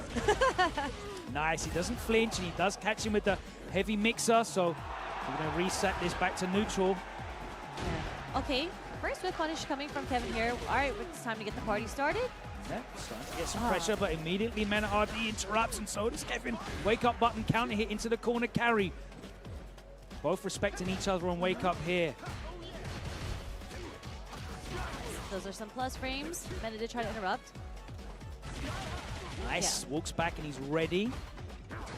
Kevin was looking for that, but that's where the strong comes out from Mena. Yeah, Mena immediately just changing his escape options. Look at that walking. Look at the movement coming from Mena here, although he's burnt out. Oh, it's unfortunate. I'm not sure what he went for because it got stuffed on like the first frame of startup. He tried to bait out the OD mixer just in case Kevin was ready. The overhead. Yeah, he's been connect. getting clipped low so many times that overhead's almost free after that. All right, time for the win condition. Is it the win condition? Are we going to see anything? Okay. We're going to get the counter hit. Nice, there's the extension as well. Gets all the damage he can. Nice. Catches him grounded. He's going to dump the resources. Nice check with the stand jab, yep.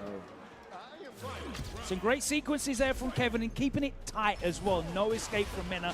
And I appreciate that. You're going to have to force him to do that OD reversal on Wake Up. Don't give him easy outs. But here we go. The level 2 activated. I'm going to go towards the corner. Okay. Duel Kevin not having any of that nonsense with the Wake Up OD mixer. Tries to bait it out by just going down with the level 2. Does get clipped by the Oh, Blanca no, ball. goes underneath. Oh! Stand jab interruption there. Uh-oh. Mena at set point. Blocks the overhead. Nice, brave challenge. Yes, very brave challenge From there. Kevin. Okay, level 2 Yasar. Are we going to see anything come from this? Let's see. All right, one more guess. Oh. There we go. The dancing back and forth, Sherry. Through the tornado, too. Snake hips. Those hips did lie, and Mena believed it. Great stuff there from Kevin. I wonder if Mena's in here contemplating whether or not he does need to take the switch to Geef. Who knows? And I've seen Mena pull out the M Bison against other Rishis as well. But no, it looks like we are going to stick with the Blanca. I mean, he has been doing well. Kevin with very risky interruptions there because those were like plus frames coming from Mena, but Dual Kevin had no fear. Nice block again. The walk back this time. Yeah, and he like micro walk and crouched as well just to try and keep himself safe. Swift punish. Not respecting the plus frames that time off the back medium kick, and he gets a counter hit for it, put in the corner. Mena just maintaining a safe distance so he's able to react to any of Kevin's multiple escape options. We're pressing some buttons here. Okay, nice Yeah, walk confirmation straight from into the Kevin chop. there. Okay, just throwing out the crouch strong. One of Blanca's best buttons for sure. And the roundhouse spacing. Really tentative here. We'll take those plus frames. Yeah, Kevin keeping it tight again. I like this. Yes, force him to reversal. There's no escape there. You're going to have to spend to do it. You're going to have to take risks to get out of this pressure. I like this from Kevin. You got the plus frames. Make the most of it. We're going to see another level 2 activation here. And there was a lot of damage that came from this in the first game. But let's see if... Okay, another... No, he has no fear. Exactly the same situation as well. Ooh, okay, the You defense. got to play unafraid. You have to play with nerves of steel in this game. Again, doesn't really respect. It was a drive rush light, so Finally, not the too plus. reversal comes out. Mena walking back.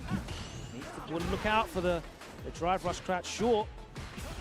Definitely a threat, but here we are in the corner, and he goes for the big haymaker shimmy attempt. That's the risk. Another OD reversal hits. Oh, with punish here. But Kevin's in a position with one drive rush cancel that he can get the kill here. If he's able to get the hit. No. No, not anymore. Well, at least not for drive rush, but Yeah, this is a two-hit kill situation here and now for Kevin. not Oh, the enough. chip doesn't come off. Wait. Goes into the level 3. It's going to be the critical art. There's only a single hit of scaling here as well. And most importantly is Mena. Oh my God! Wow. And look how much it means to Kevin. Okay, pop off, Kevin. Tell him he does not have your number. I take it You back. take it back, yes. But what bravery he showed in his decision making. Yeah. He wasn't afraid to challenge. He wasn't afraid to keep those strings tight and force Mena to reversal. He wasn't afraid to go back to the same escape option that cost him 50, 55% health. He played with balls of steel. Yeah.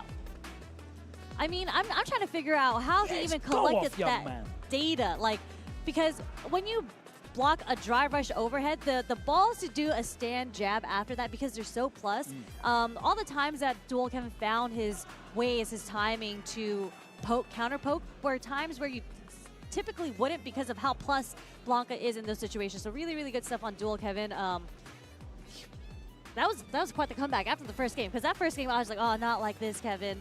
People are definitely going to say that Mena has your number, but Not today. incredible performance. And I mean, Dual Kevin has been performing really, really well this weekend. Did really well against Kusanagi yesterday as well. Quite the clean sweep, but that means Dual Kevin moves on into winners in top 24, so good stuff to him. Absolutely, really impressed by that. You know, I have to say, Dual Kevin was great last season as well. You know, Yeah. he put himself out there, he traveled, and I know he's still looking for a sponsor at the moment. I expect to see him out there again, out amongst the big names, competing at that level and putting out the same results that he did last year. He was one of the most consistent traveling American players in Season 1 of Street Fighter 6. Yeah, and I'm very happy that they brought in the point system this year because Dual Kevin traveled to all these offline premier tournaments and was getting second all the way until he had made it to for the LCQ for EWC and actually made it into EWC through the LCQ. So good stuff to Kevin. Again, very, very consistent. I think the way that he plays allows him to be consistent. Very strong fundamentally. We saw a lot of whiff punishes. We saw a lot of good reads defensively and offensively. Yeah, good stuff to him. Moving on to winners with that performance. And now we've got a couple of anomalies because Idom, of course, we expect so much from him, but he is staying true to his character. Look at his face. I love Idom when he talks about this game. The way that he plays, and he does play this game a lot, which is so funny to me. It's just like, and you can tell when he is playing, he's just like, you know, I don't care, I'm just going to do it. And it works out for him so much. That's how you... It is what it is. Yeah, Charge it is to what the it game. is.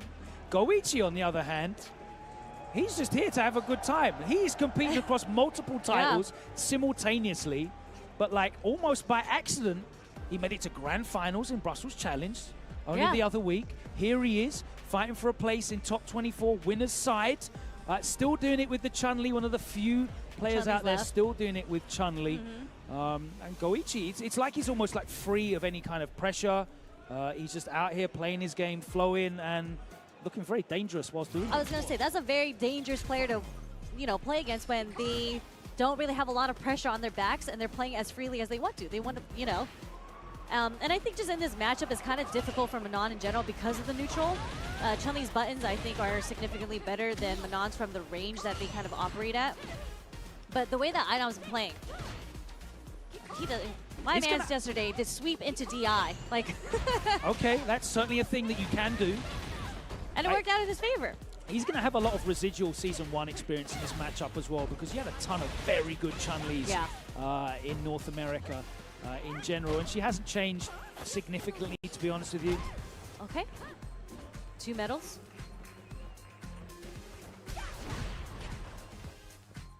And I think that's kind of how Manon's going to have to approach this matchup because Manon can't really contest Chun-Li's buttons, is to find that jump in.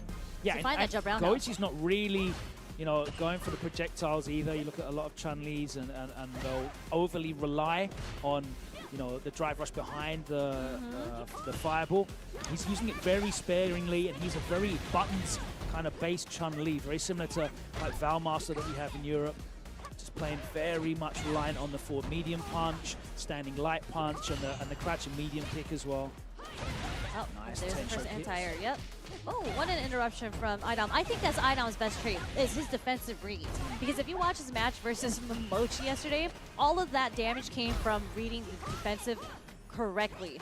And if Goichi gives him the chance to do so, I think that's kind of where Idom will dominate. But Goichi is playing a very, very solid, safe play right now. Just a wake-up up back. Oh, close enough to the corner. We might spend the critical R here. Yeah, gets him over the threshold. It was fun being in Brussels as well because they sang along to this. I was singing. La, la, la, la. Only comes out during the critical art. Apparently it's an old school, a French nursery. Really? I mean, it is very catchy. It's quite the jingle.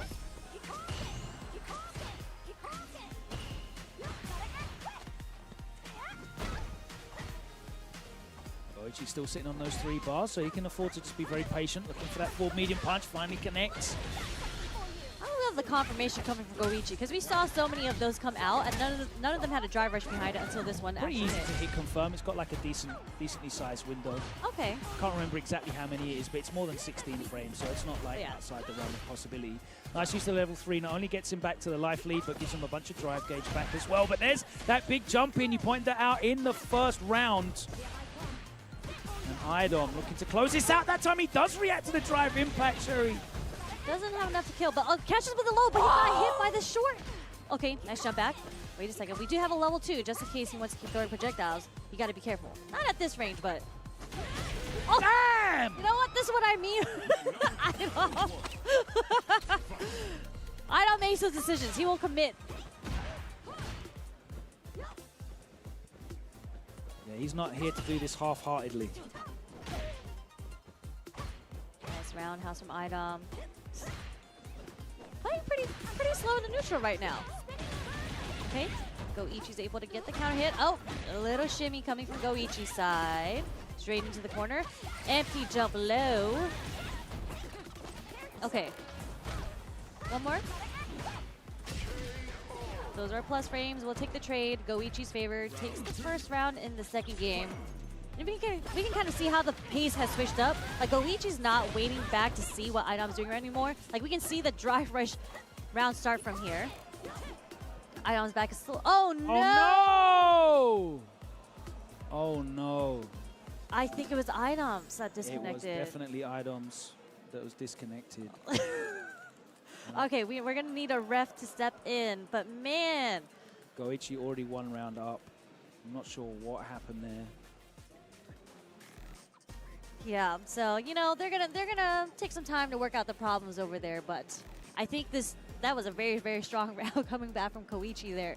Yeah, it looked like Goichi was going to level it up 1-1 anyway. And Yeah. if they follow what we'd expect the rules to be, that would be the round going to Goichi, and he was already 1 round up, so we've been going into a game number 3. But Number 3. Idom, unfortunate there. Technical issues that happen to all of us. Yep. But he was committing real hard in that first game, and I really enjoyed that. But it's a very risky play style, and not something that is often like replicable. It's not a win condition that you can keep going back to. And you didn't really see Goichi like change. He was playing very, very patient, very, very calm, using that the pokes. Until the second game. That's kind of where like that round that Goichi had just taken, he started off the round with drive rush low forward. Yep. So I think because Idom was kind of playing the neutral and Goichi was kind of sitting back trying to like feel Idom out, that's where Idom was kind of clipping him a little bit and then getting his offense started. And the times that Goichi did knock down Idom, he wasn't really able to keep the offense consistent because, again, Idom on defense is another beast. And when they went back in the neutral, again, he risked it all on the ballerina sweep, the double sweep, which catches people all the time. I get caught on that unranked all the time, and I rage because I'm just like, that's like -24 on block. Are you kidding me? Yeah, but like you're walking back and forwards. Exactly. You're doing this idea of footsies where you just walk back and forwards. Like, what are you doing that for? It catches all of us. Let's take a look at some of the updates of what else is happening in losers bracket whilst we wait for them to sort this out. I've got some bad news as well, by the way. What? We're not getting the Kusanagi head-to-head because they both lost. At the same place. They both lost at the same time. They both have the lost same 2-0. placings then. Yeah. Because it was Dual Kevin that took out one of the Kusanagis, and it was Mena who took out the other Kusanagi, and then they both had the same placements then because they both lost first into the losers. We do still have Blaz and Noah the Prodigy to come up in another top 24 qualification match, which again is a run back from that electric match we had at Capcom Cup, which saw Blaz really impress us, didn't he? It was quite the sweep, I will say. So, you know, pour one out to Noah at Capcom Cup. It was a 3-0, but that was also Noah's like really, really good performance. I mean, he made it all the way to top 8. He got 5th. Yep.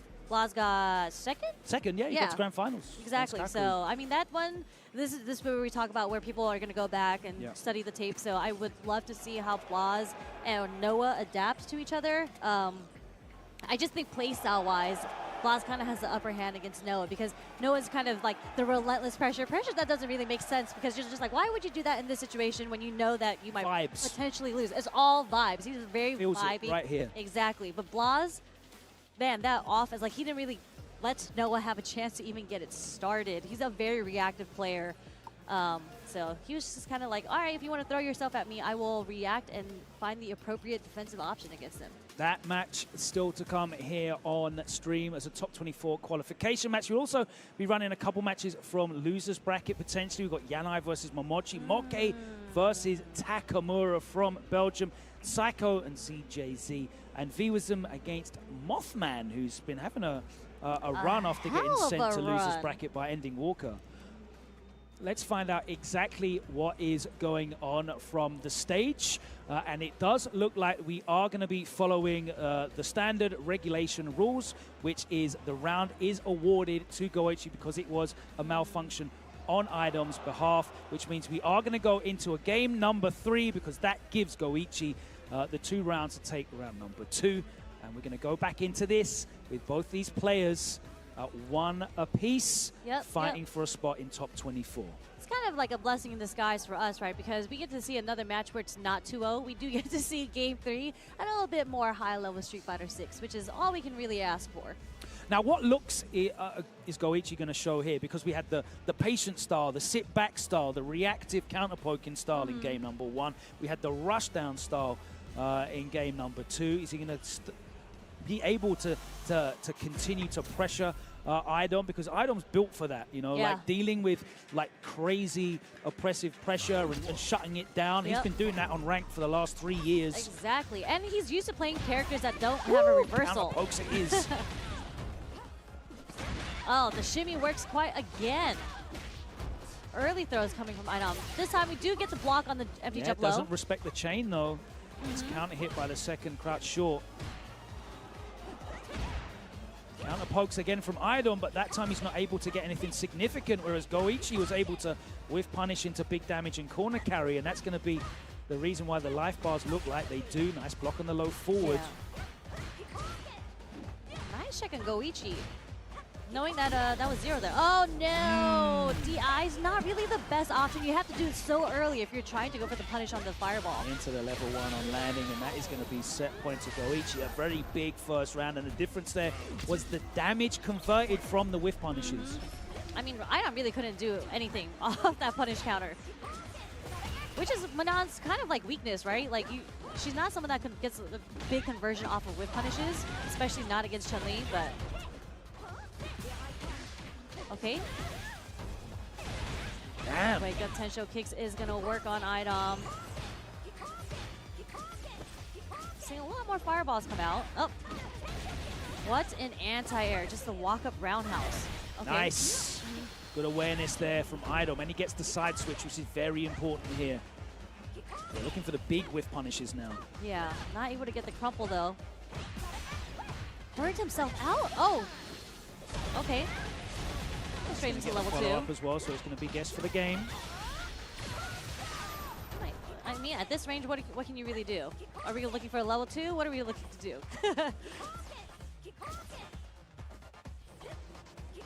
We've seen these comebacks. Oh my word! It completely stuffs whatever that was.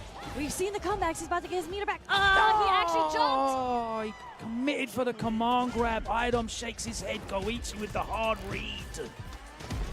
Oh my word, that was a true 50-50 in that situation, because the grounded combo would have killed as well. And Idom, a rare occurrence of him making the wrong offensive read. Goichi with the deep breaths. Yes, a huge sigh of relief that he did guess right against Idom, because if it went down to the third game, Idom had all that meter built, it was going to be a very, very scary time to go against that in the third round. And I understand going for the command grab as well, because of course you go into it with the extra medal as well, so it's like a win-win condition there, but Goichi, I guess, must have sensed it.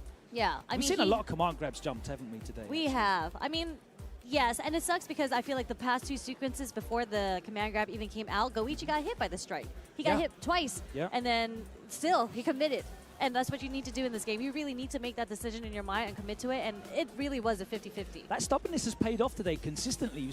We've seen players try something, it not work, then be punished for it, but go for it again in a later situation, and how much it worked for Jewel Kevin earlier with the jump out of the corner. And Tachikawa against you're right. Koji Kog. So, you know, the command grab characters outside of Itabashi, even though Itabashi just didn't really get that many SPDs. He didn't need to. Yeah, he didn't need to. He was committed to this, and it was working great.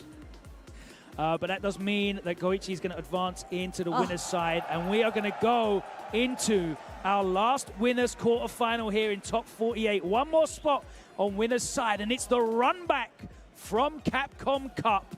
2 of the most exciting names in the game right now, Sherry. And I know you had the pleasure of calling this live in person. What was the energy like for this? This is going to be so good because these are 2 explosive players. And Blaz, being so young, was like the underdog that came out. He was the dark horse of Capcom Cup. And Noah, just like Noah is, when you talk about stubbornness, I don't think there's any other player as stubborn as Noah the Prodigy. It doesn't matter how many times. And people make fun of him about burning out all the time, just like, oh, this is where Noah shines. And it is really true because of his stubbornness. He does not care. If you think he's going to make a decision based on like, oh, whether or not I'm going to burn out, he's not. He's going to go through with it. He's also got a character that's still pretty effective in burnout. But here we go. It's From the Hood versus From the Favelas as Blaz is here representing Brazil. Noah representing J Street. all the way from SoCal. Love that. But again, Blaz is able to put Noah immediately into the corner. We're going to go for the strike throw mix-ups right now. Okay, heavy knuckle. Nice drive reversal coming from Blaz, and this is going to be it. As I have the world's biggest brain fart on commentary and say that Blaz is from Brazil and he's from Chile. Yes. I do Actually, apologize. I mean, I didn't even check that. But he does live in Argentina right now. I believe Yeah, he's training. a load of the two-game players are from Brazil as well. So I do apologize. But let's get into this because he is beating the brakes off of Noah right now. A perfect in the first round.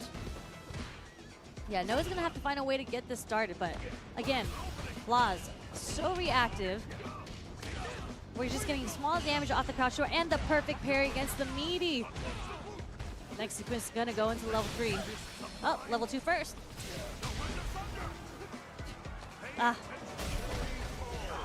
Making very quick work here of Noah, the prodigy. Blaz with the pressure. Everything working for him right now. Yeah. Noah, okay. Does catch low forward, taking Blaz all the way to the corner. Okay. Nice. With punish throw counter. frame trap. And now it is Noah with the corner pressure. He's spending that bar, using the plus frames. Doesn't get the perfect medium. And we're seeing a lot of delays come from Noah right now. Like, we're not seeing a lot of, like, throws, the throw loops. It's a lot of delays, but it might be enough to take this round. Yeah, there's your throws, and finally Blaz does tech, gets out of that. Perfect parries. Nice. Uh-oh. Okay, we'll take it with the level 1. All right. Right through the fireball. Yeah, answers with his own first round. Perfect. Does Noah. Yeah, I mean, Noah's going for, like, a lot of shimmies. Uh-oh. ODTV Yeah, you does can get stop blocked. that off of the stand fierce drive rush cancel. Most characters can. Nice bait there from Blaz. The But up Noah back. straight back into it. Again, he's not going for the throws. He's doing quite a lot of delays, and it's not working out in his favor. Ooh. But Blaz, one game away, match points to take the set again against Noah. Let's see if Noah can come back from this. Stop short with the drive rush jab. Trying to make Noah flinch. Noah immediately in with the plus frames, and he is going for that throw. He is keeping it tight. Okay, nice counter hit, taking him to the corner. All right, we're starting to see the throws come out. Jump fierce, just a raw jump fierce connection. We're gonna dump it into the level Catches 3. the back dash. Blesses him on top. And there's a little gap on that bandana, and that's exactly where that jump fierce came down to catch a recovery of that back dash. Pashes out with the level 3, and we are going to a game number 3 between these two, and it has been electrifying.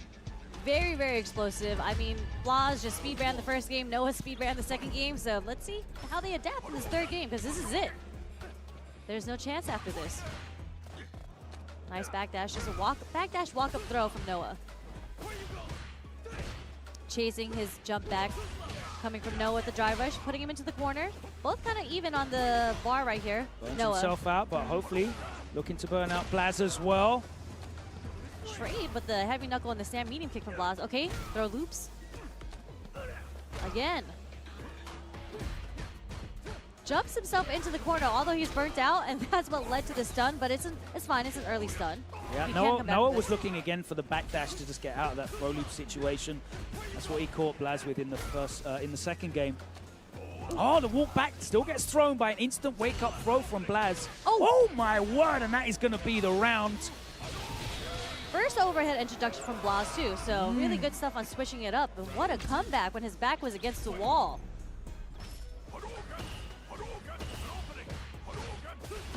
Nice check, really nice stuff, and he cashes out with the 2 bars into the OD combo. Powers up. Going back to the zone and showing off for that double perfect parry. No, the suppressor gets suppressed itself, and he's burnt out. Both of them are. There you go, the double donkey kick. Okay, Not a real safe jump there.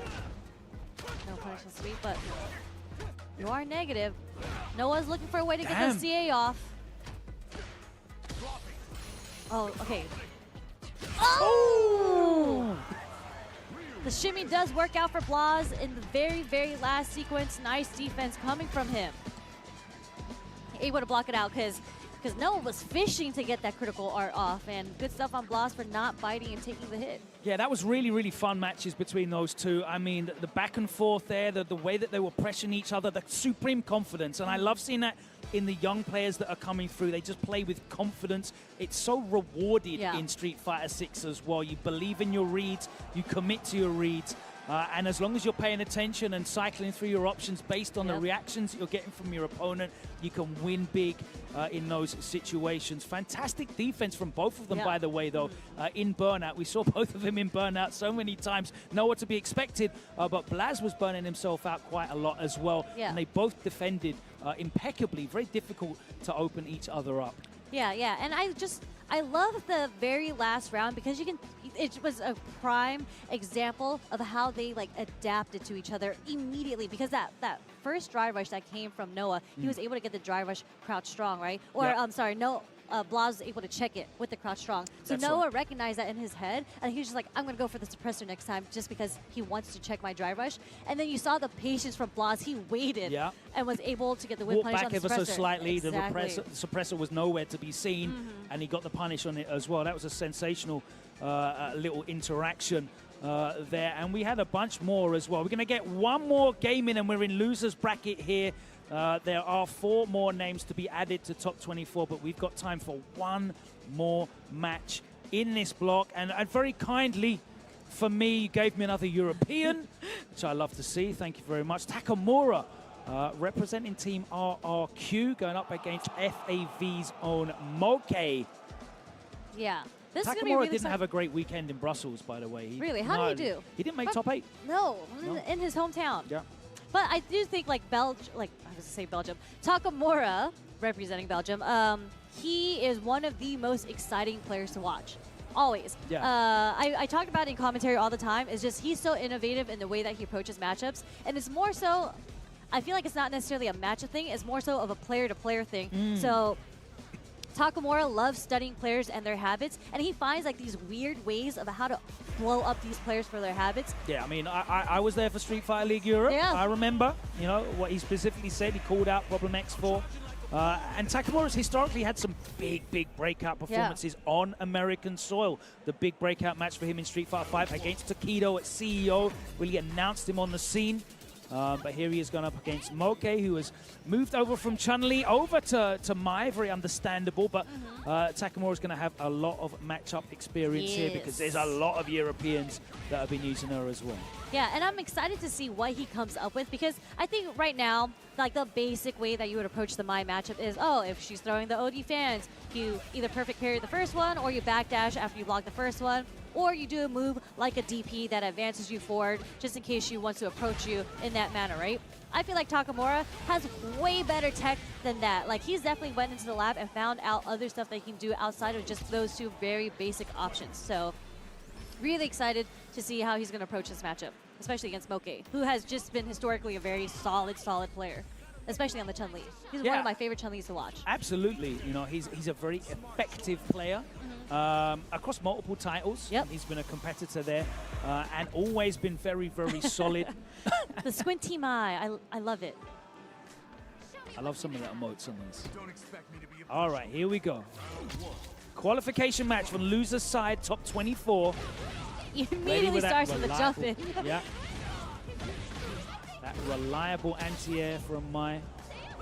Ooh, what a whiff punish. Okay, sweep. Is able to jump out the corner. Oh, no. And this is exactly the same thing that happened with Idom on the same side as well. And he uses pad as well. I was going to say, do you think they would just restart the match because it literally just started? But, you know. That is going to be entirely up to the judges and not on us to decide. Thank God. We get to talk a little bit more about, you know, Mai and Ken. They're both 2 very effective characters at the moment in this tournament meta. They both certainly provide you with a lot of tools in this 2 out of 3 format as well, because they've always got great win conditions that are very, you know, quick to snowball, aren't they?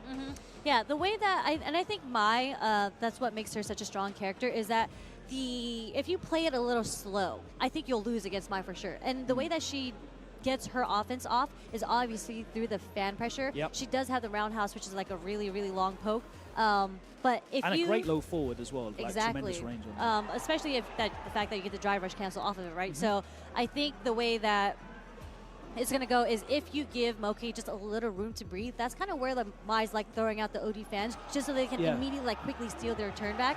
But I think Takamura will know that. He's played this matchup a whole bunch. That really plays into his style as well. Exactly. Like that tempo, I want to be the one leading the dance, asking the questions, as you said earlier on, and put her under pressure. Now, whilst Mai does have good answers, she's got the tools that you want on defense in this game. She's got an OD reversal, hitting you with the level. They love the level 1. I was going to say, hitting you with the level 1 is great because not only is it an interruption, but she gets better for using it as well. It's she win-win. just becomes a super enhanced character with the level 1 stock. So I feel like Mai's is... They're one of the characters that you see a lot of wake-up level 1s for because it gets so much, even on block.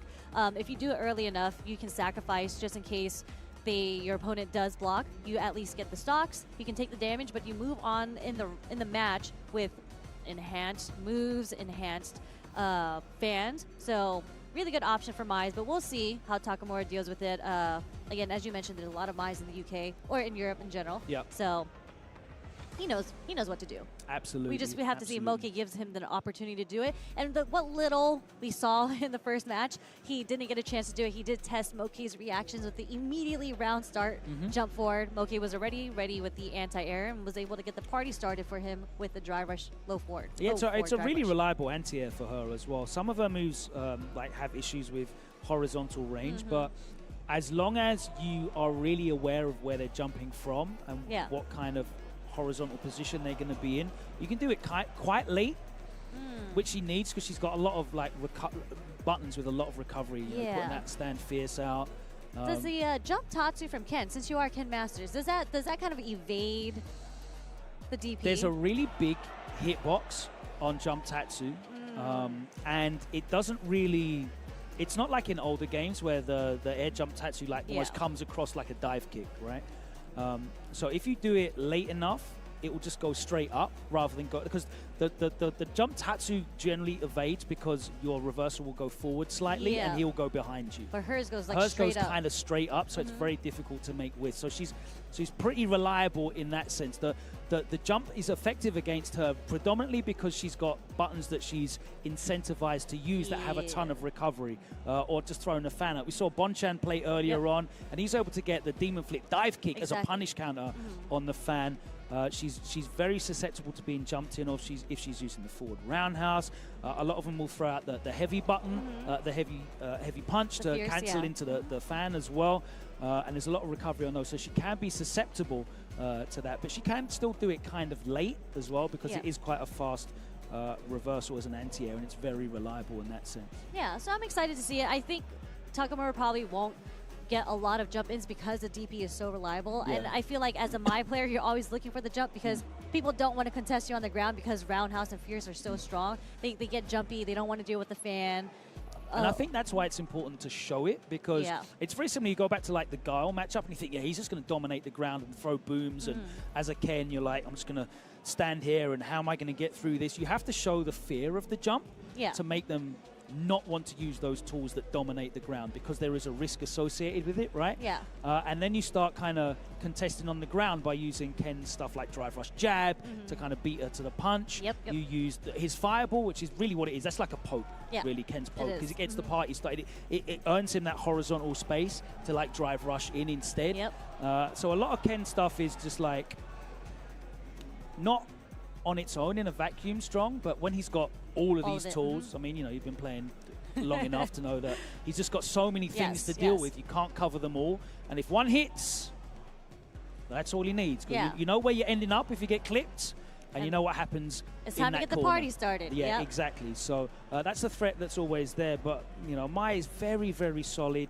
If you are just going to stick to those buttons that have less risk associated with them, she can get the OD fan out as well. It's kind of quick as well, right? And like it's pretty cool. You can swat away the regular fans because they're not true projectiles. But I'm kind of thinking about the matchup now, and within like the small little seconds that we got to see, I'm wondering if Takamura also downloaded the data and it's just like, you know what? Instead of waiting because he was able to get the whip punish just with the sweep off the roundhouse. Those buttons, all her fierces and her roundhouses, there's a bit of startup there. So at that range, he might switch it up instead of trying to look for the whiff punish because he has to walk himself back to do so. He might just drive rush jab and forward and get the party started. Beat it to the punch, exactly. You know, she's also got situations wherein, you know, we saw Marke do the low forward drive rush cancel, and normally they'd go straight into the back roundhouse and then the crouching medium into the level 1, and then immediately she's powered up as well. Of course, that was like the first interaction of the game, so he didn't have the level 1 stack yet though. But something again for Takamura to think about: if he puts himself inside that low forward range, he's opening himself up to making life way harder for himself, because Marke is going to clip him with that low forward. He is going to drive rush cancel and cancel into the level 1. And again, you know, the fans become much better. You have access to enhanced level 2 as well, which you can just react to any projectile last minute, and it just zooms through and like Phoenix. So much damage, so much. And she can do it in the air. So yeah, and she's got an aerial version of it as well. So definitely you don't want to be exposing yourself to that. So even though it was, like you said, a short little interaction, you already saw that Moke's ready with the anti-airs. He's also going to clip his ankles if he walks inside that low forward range. So that's stuff for Takamura to be thinking about, outside of thinking about whatever technical issues are going on. Yeah, exactly. And I think I'm wondering if it's going to happen, but when you talk about the low forward that Maya likes doing a lot, like Ken's usually like responding to that with the Dragon Lash. Oh, just like low crush it. Yeah, just to get over the low forward. And if that, I mean, there's just so many tools that Ken can use to go through a lot of characters' normals. So yeah, I just want to see the match get started. I want to see the offense and the tech that Takamura has in this matchup. I'm trying to see it ASAP. But as they're sorting through the technical issues, I'm sure they're going to be Shall we take a look at what else is happening in the losers bracket? Because I said this is the last match of this block. Vivasum representing for the Middle East has managed to make it into top 24, defeating Mothman 2-1, and Psycho has eliminated ZJZ. Psycho, you know, a player that has had a very successful last year or so.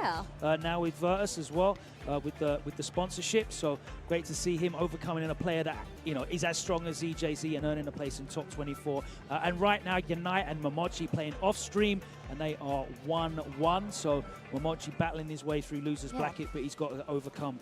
I kind of want to see what's in the other pool too, because some of the losers matches were still going on in the other pool when we switched over to this one. Yeah, sure thing. Let's pull that up. So I can confirm that Jack made it out past harms. Then, of course, we saw Beat Kills You. Mago overcoming Yamaguchi. Mago still doing it for us old men. And, of course, we saw Tachikawa overcome Kojiko. We're going to go back into the match that we were so rudely interrupted by, and it is going to be first round awarded to Moke because of that technical fall on Takamura's controller. So as we go back into it, I think they're going to try and engineer a situation where the first round is awarded to Moke with as accurate a reflection of the super meter, as possible. As much as possible. But yeah.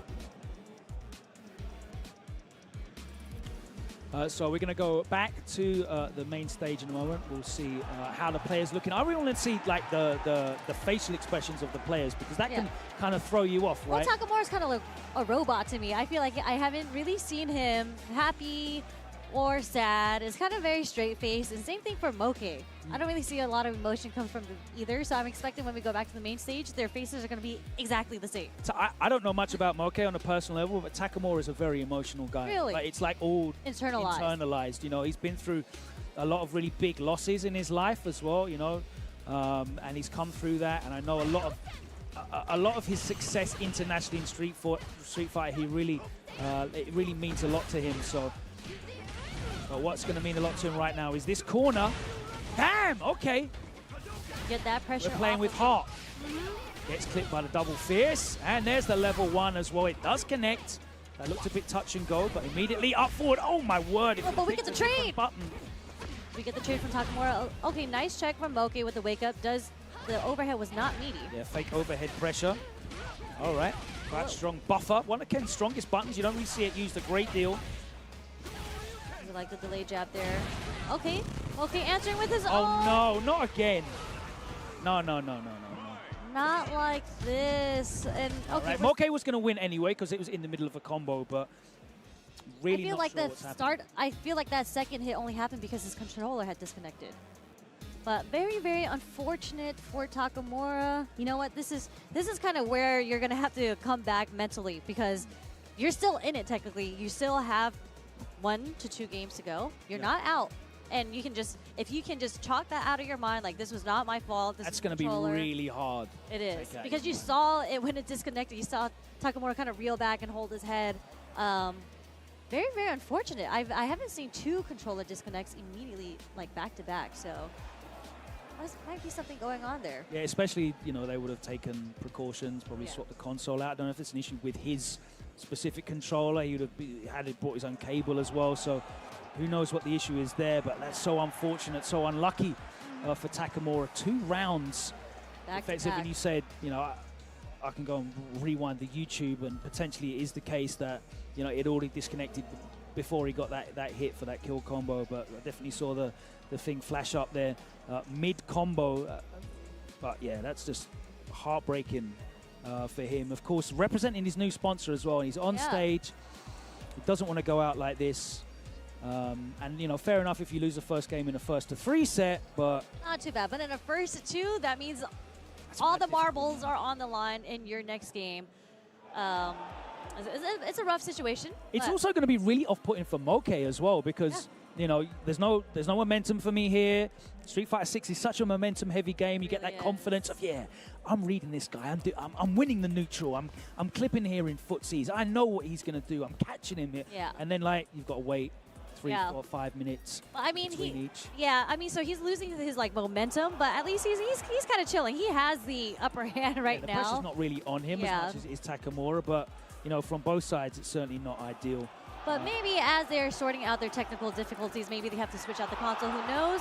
I think maybe we can see, you know, maybe some predictions in top 24 since I think all of the winner's side is now completely filled in. So we can have a look at that right now as I look on the brackets. Fudo versus Bonchan, our first winners quarterfinal in top 24. Itabashi Zangief versus Shuto. DCQ versus Jewel Kevin. Shout out to Jewel Kevin doing it. For America, the only American in winners side so far. And Goichi versus Blaz. That is going to be your other winners quarterfinal. And that is all to look forward to in the next block.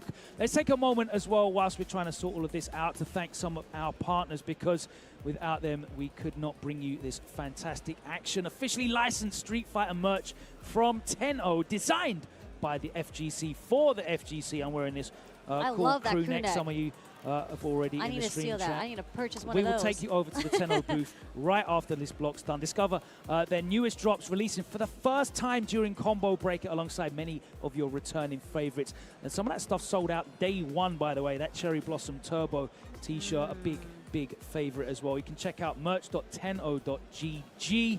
And there's the QR code there on your screen. If you want to scan that. But as you mentioned, there's so many international players here that are here offline. So make sure if you are still all around the world tuning in, your World Warrior is going to start very soon. A lot of them are opening up at the end of June. Registration is now open. So make sure you go to capcom.us/WW2525 if you want to register qualifiers all into Capcom Cup. It is going to happen soon. So find out your schedules as well, because obviously it's a season of back-to-back events, rewarding consistency, which we love to see as well. A real route, a path to greatness for players that maybe don't have the kind of sponsor backing that some of these big names do here. And we've already seen some breakout performances from players that were given this opportunity by the World Warrior program. One of my personal favorite additions to the competitive scene here in the FGC. Same. You know how much I love international representation, so very, very happy that the World Warrior is still continuing on. But before anything, Turtle Beach, our sponsor. So make sure you are you ready to level up your fighting gear and save? Because all you got to do is enhance your audio experience and visit turtlebeach.com to enjoy 10% off when you sign up as a new customer. I'm sad because I can't take advantage of that. Because I'm already a Turtle Beach customer. And I have this exact headset, the Stealth 700. I used to have like an old wired thing, and I would always yeah. like to get caught on the armrest of my gaming chair. While you're raging, you know, what your have you, Ken yeah. rank matches throw off the head. Got myself this, and the one thing that like, I've got raging ADHD, right? So I'm always going to forget to charge stuff overnight. This thing's got 80 hours 80? of battery life. So you can That's a be lot the of most gaming. forgetful man or woman in the world, and you'd still get a couple days worth of use out of your headset as well. So I definitely personally vouch for the Stealth 700. There's a bunch of other models available at turtlebeach.com. And you can, as Sherry pointed out, if you are a new customer, enjoy 10% off when you sign up on the website. Yes, yes, yes. Unfortunately, we're going to have to take a break because the technical issues need to be looked into further. But don't worry, we will be bringing you the resolution of that, and we'll be moving ahead with Top 24. We're concluding all of the action today, finals day, right here on Capcom Fighters. But we'll be taking a very brief break, and we'll be back right here with more action on the other side. Thank you so much for joining us, Sherry. An absolute pleasure. It's been a pleasure. Indeed. From across the pond. I got to visit it sometime. Absolutely. Transatlantic link-ups.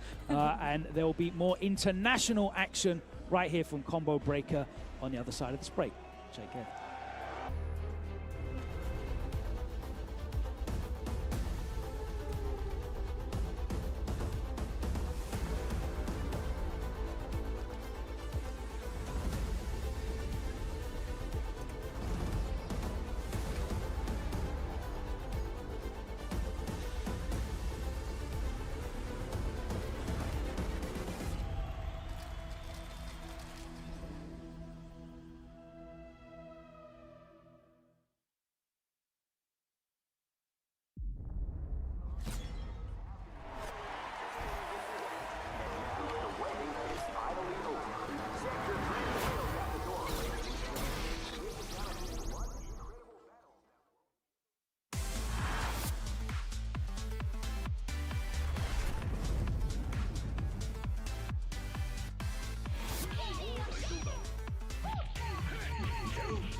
This is gonna be a match to remember. Fight!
Red Bull gives you wings.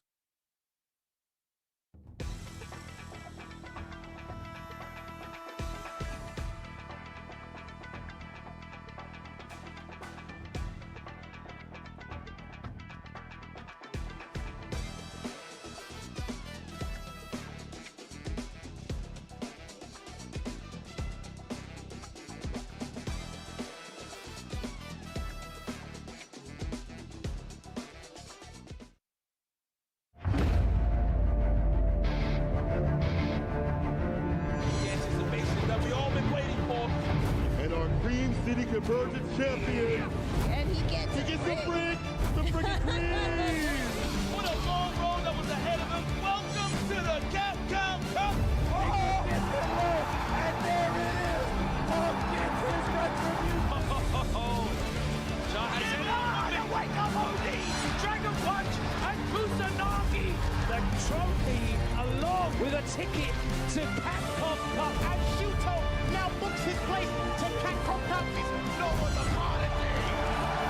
Qualified to the top 8 winners. Let's go, Noah! The whip runs from the heavy on the engine right! Angry Bird! Show him the door because kid, you're in grand finals.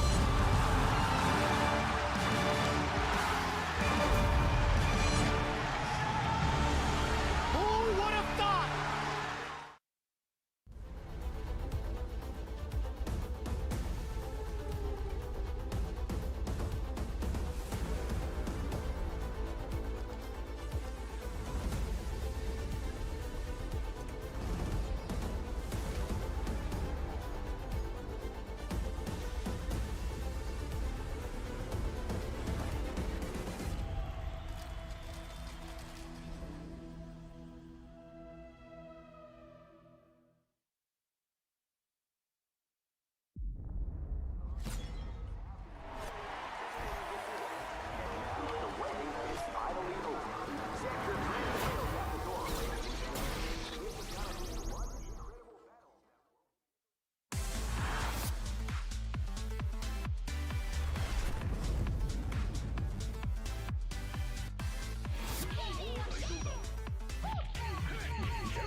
This is gonna be a match to remember. Fight!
comes a new challenger.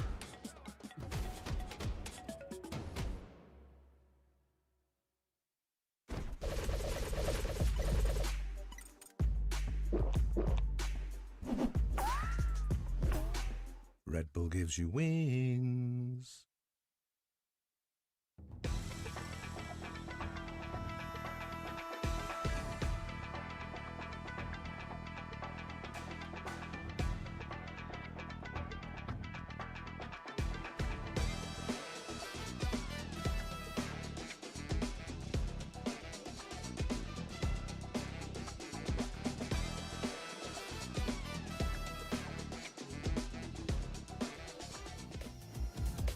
Right back into it as if we never left. This is day 3 of Combo Breaker 2025. My name is Vicious, here with St. Cola to bring you all the action going into our top 8 today. But we got to start it off with top 24. We understand there were a couple of technical issues. We didn't get to see Moke versus Takamura like we had intended to. But please believe that we are getting it sorted out as much and as soon as we can. These two are all going to be playing off stream as well to conclude their set. But as it stands right now, before the break, Takamura was actually the one at the deficit. Moke now is at 1-0. However, we are going to change it up just a little bit to switch up who's going to be up on that stage right now. Before I get into it, though, how's your weekend been, man? Fantastic. CPT back at Combo Breaker. Couldn't want anything better. On the 10th anniversary. One of my favorite tournaments, obviously. You know, being in the mid-best out here. But it's great to see people from around the world. Again, I keep saying this because it's so important. Arrive back at this tournament. Last year, we'd have some representation. You know, we had Lashar coming through because he says like a festival of fights for him. But now it feels like people from EU, Japan, Asia, from all regions coming through and playing.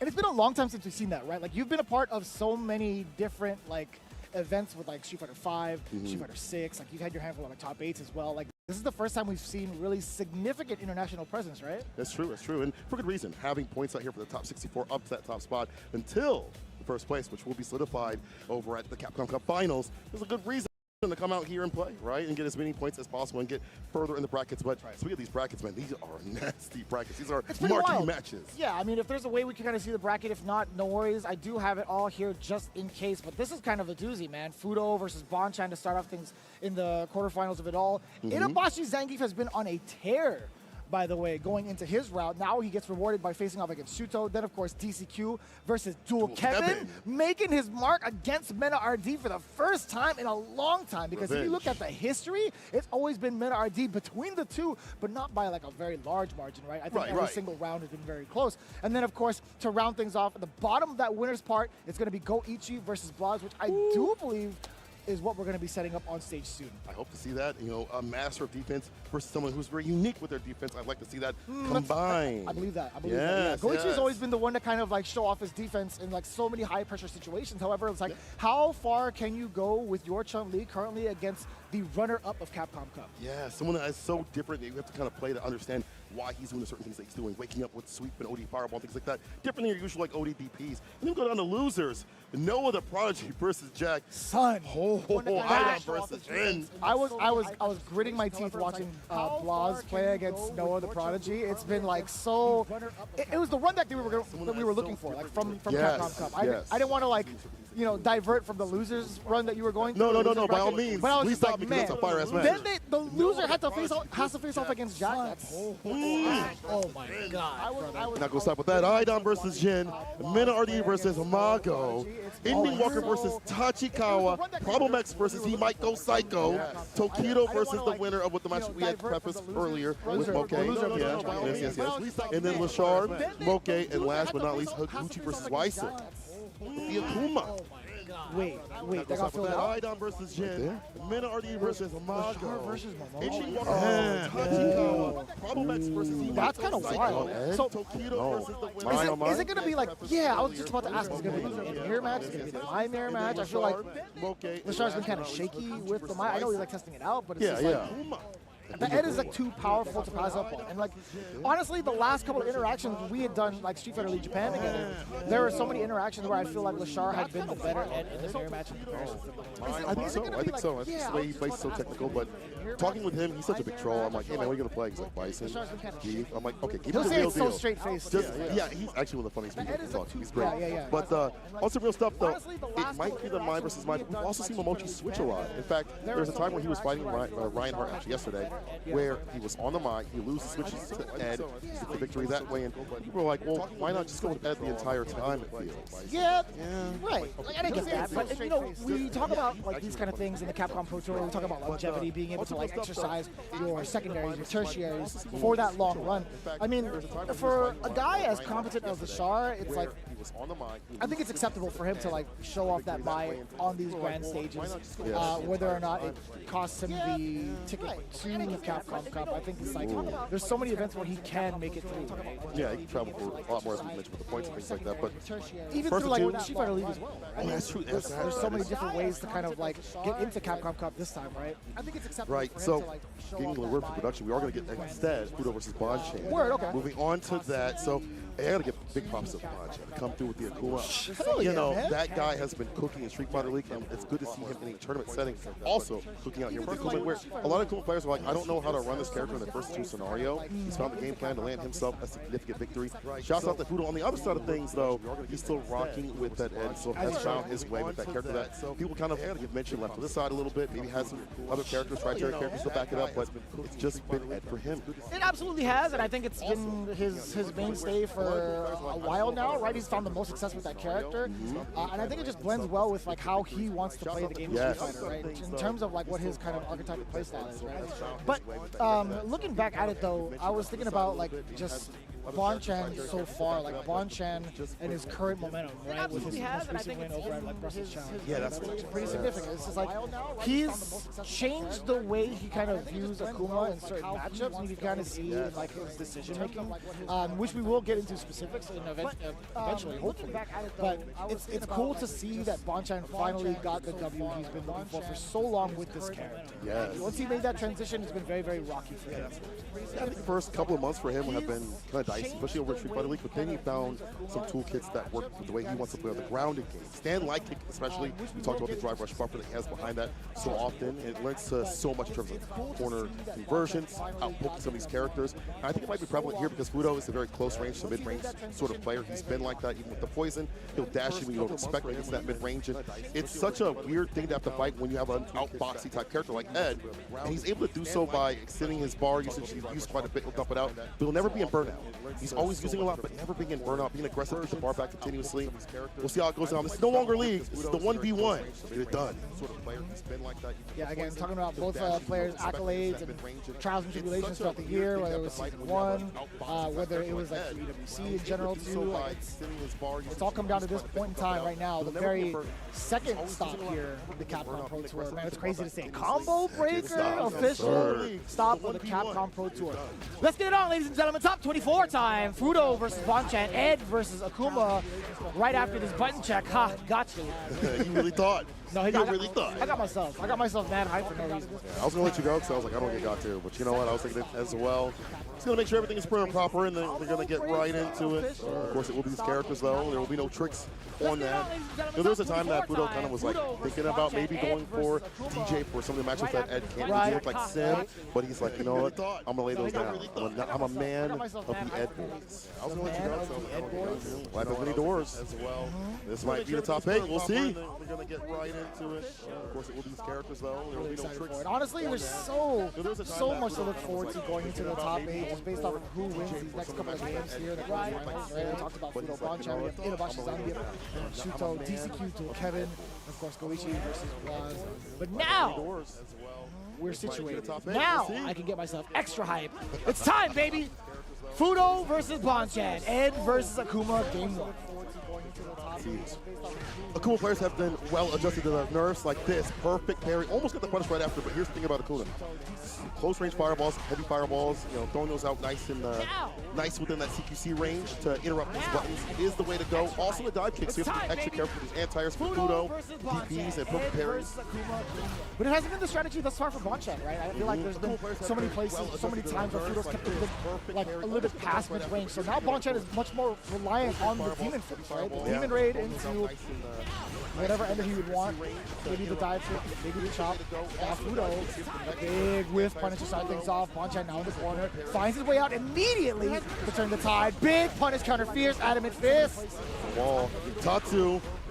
Just need the win here. Plus on the stand medium. Waits for his turn. Walks up the OD fireball. Try rush. Walk up throw. Compass here for Fudo. The sweep. Can't have that out. Hurt box on that is big. Now finding himself in burnout, has to back it up with a level 2. You thought you could advance for free? No, sir. That forward spear is just within range for Bonchan to sweep it out of existence. Well played, Bonchan. Really, really on point in regards to the space that Fudo's trying to take. That was a very deep dive kick as well. And a big jump in. And very aerial, understanding that it's hard for this character to anti-air. Fast as the anti-air is like a 10 frame. Walks up the overhead though, but still comes to the corner. Stand fierce, the big buffer. Big damage incoming. Oitatsu DP level 3. All he needs is to be for the victory. Sip that calamity. He's looking so good. Oh, he's looking so He's looking mad clean. Wouldn't you agree? Like, we talked about the tactics that he wanted to kind of like utilize in the very beginning, but like Fudo, despite showing off like his tendencies to kind of stop the mid-range game, like Bonchan's already found the answers to it so quickly. Like that right there, OD fireball to stop the flipping pressure from coming through. Get fireballs are prevalent. Fudo finally finding an anti-air. Pick out the ODDP for free. Come here. Catch him up, uppercut, bring him back down with the blitz. He's gonna hold it, yes sir, that was a trap help. A long time ago, he was committed to that option, plus frames as well. Like a combo to get the burnout now off of that fire. Give me the rest of that life bar, it's mine. One more touch and burn on the chip. That's just gonna be a hit.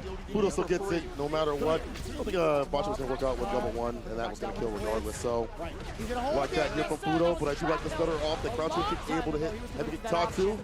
Keep the jump here, safe jump setup. Impact. Beautiful. Give me the rest of that life bar. I don't even think there was going to be a moment where Fudo could have like escaped that option, right? He couldn't still rush backwards because it was just not enough space. He's already in the corner. No room. Very, very delayed uppercut, being able to check Bonchan in that neutral jump. Back throw, incoming. Ribs to the chin. Oh, do it again. Work on that chin. Do it again. Impact. Beautiful. Wakes up delayed jab, level 1. I cannot believe Bonchan waited just the perfect timing. Get the counter conversion, puts himself on set point. The confidence when you have that 9K health smile in with this character, man. I'm telling you to have that confidence. Yeah, you know what? And keep it together. I've been in Shine stream a little bit too often. I'm telling you, man, the comp he's working out here for Bonchan, trying to land himself in the OD enemy fist, did not work out. Who takes a turn back? Tatsu too close. Puts himself on set point.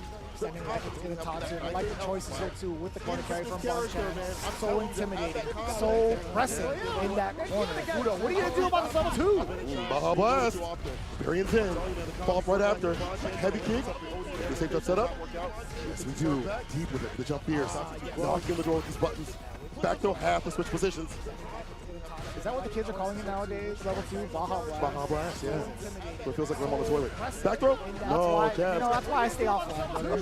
That's why I'm definitely offline. I'll tell you what. Damn, that was a very deep uppercut. Delay on the crouching medium punch. Bonchan lands a second helping of the Imperial in, and the in possibly a Fudo. Oh, so far for the stand fierce. Look at the overhead. He tried to do fuzzy. He tried to do jump short. That's not gonna matter now. Fudo actually taking it all the way back from a critical error. Bonchan, he was committed to that option. It was just misplaced and mistimed, I think. And not having to kill. My mistake. Same with Bonchan. Miscalculating. Allows Fudo to stay alive and thrive. Game to game now. That shot would have killed him. Oh, you thought? The jump shot would have just whiffed. I'm going to say this right after two. Before that, excuse me. Oh, yeah, true. Yeah, I thought that was going to hit. Critical error. Bonchan, he was committed to that option. It was just Let this all throw away all that momentum you built up. The anti-air is there now, checking the challenge that Demon Ray's talking about. Good entry option for the character. They're playing your theme song. A little bit of a delay. I like that stagger pressure there coming in from Fudo. Being able to finish the rest of the combo. Getting at least within throws range. Makes Bonchan a little bit reluctant to press button. It's hard, can't take the trades anymore. Less and less help to do so. Fudo definitely do that. Perfect parry. Walking, inching forward, now the drive rush. Nice. Vanessa, bless this man. Fudo now on set point. What a turnaround. He's going to finish the rest of the combo, getting at least within throws. Damn! It's too far to get that standing medium punch. I wonder, since it was counter hit, if he would be able to do maybe like medium punch, same amount of frames as standing medium punch, but like maybe counter medium kick. Maybe. I don't think that would have been enough frames for him. At least take your turn right after. Drive rush right after, possibly. Flare on. But it would have been so expensive, right? Considering how much like drive gauge Bonchan had at that moment in time, like I think it would have been a burnout right after. Big bet. Yeah, you're right. Try for a sweep, but Fudo able to walk back to block the time, stay fine. Stay in fierce, finds fist to face up with his corner space. That's where we're going, West Coast. Throw number one, dash up. Oh, that could have been throw number two. It would have been so significant. Dangerous right there. I think it would have been a burnout. Back throw, switch it up. Real strike though hours because he wasn't tapping parry at that moment. He's not working out Fudo. Willing to block this out. Counter hit could have been a lot more. Could have been it. Was it fucked out? It wasn't. Bonchan does land the superior in. And I think it's the final game, final round. That is such a huge bet too. Level 2 of all things? Yeah.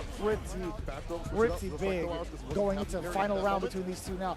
3 bars to 1. Toss. Could have been it. Damn, that was delayed as hell. Watch backdash though. Side switch, I thought. Fakes in front. Fudo still gets ripped up. Back though. Impact. Kill the drop gauge as much as possible with that safe jump set up. Pretty big going into the final round. A little awkward up the flicker. 3 bars to 1.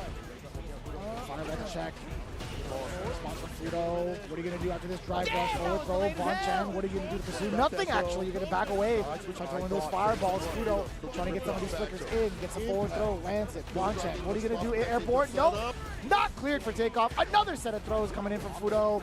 The barrage of lights. Silk sitting at 3 bars. One single hit confirm will be lights out for Bonchan. He can only take 2 more throws, maybe 2.5. Oh, he's trying to go for the throw right there. Fudo gripping nothing but air right there. Hold this level 3. It's a demon. From the darkness, he puts him in losers. Bonchan moving on in the bracket. Wow. He was so sturdy with it too. He was absolutely so sturdy. Fudo was trying to change the pacing of his normals, possibly catch Bonchan slipping.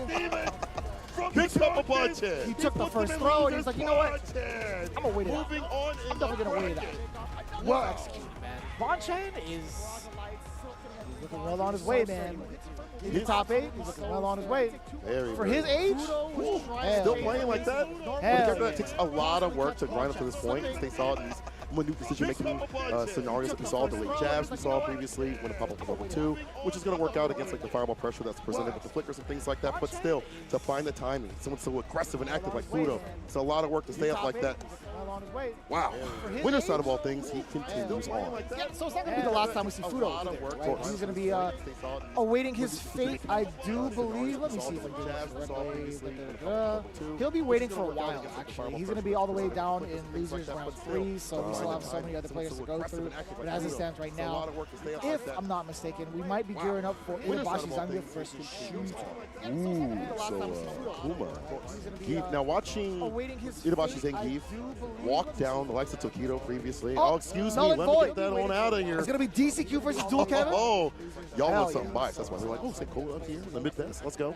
But I will keep it a lockdown. Dual Kevin, though, definitely, as you mentioned, got his win against MinRD, had some issues over King City, getting second and knocked out of, at least at that point, Capcom Cup placement.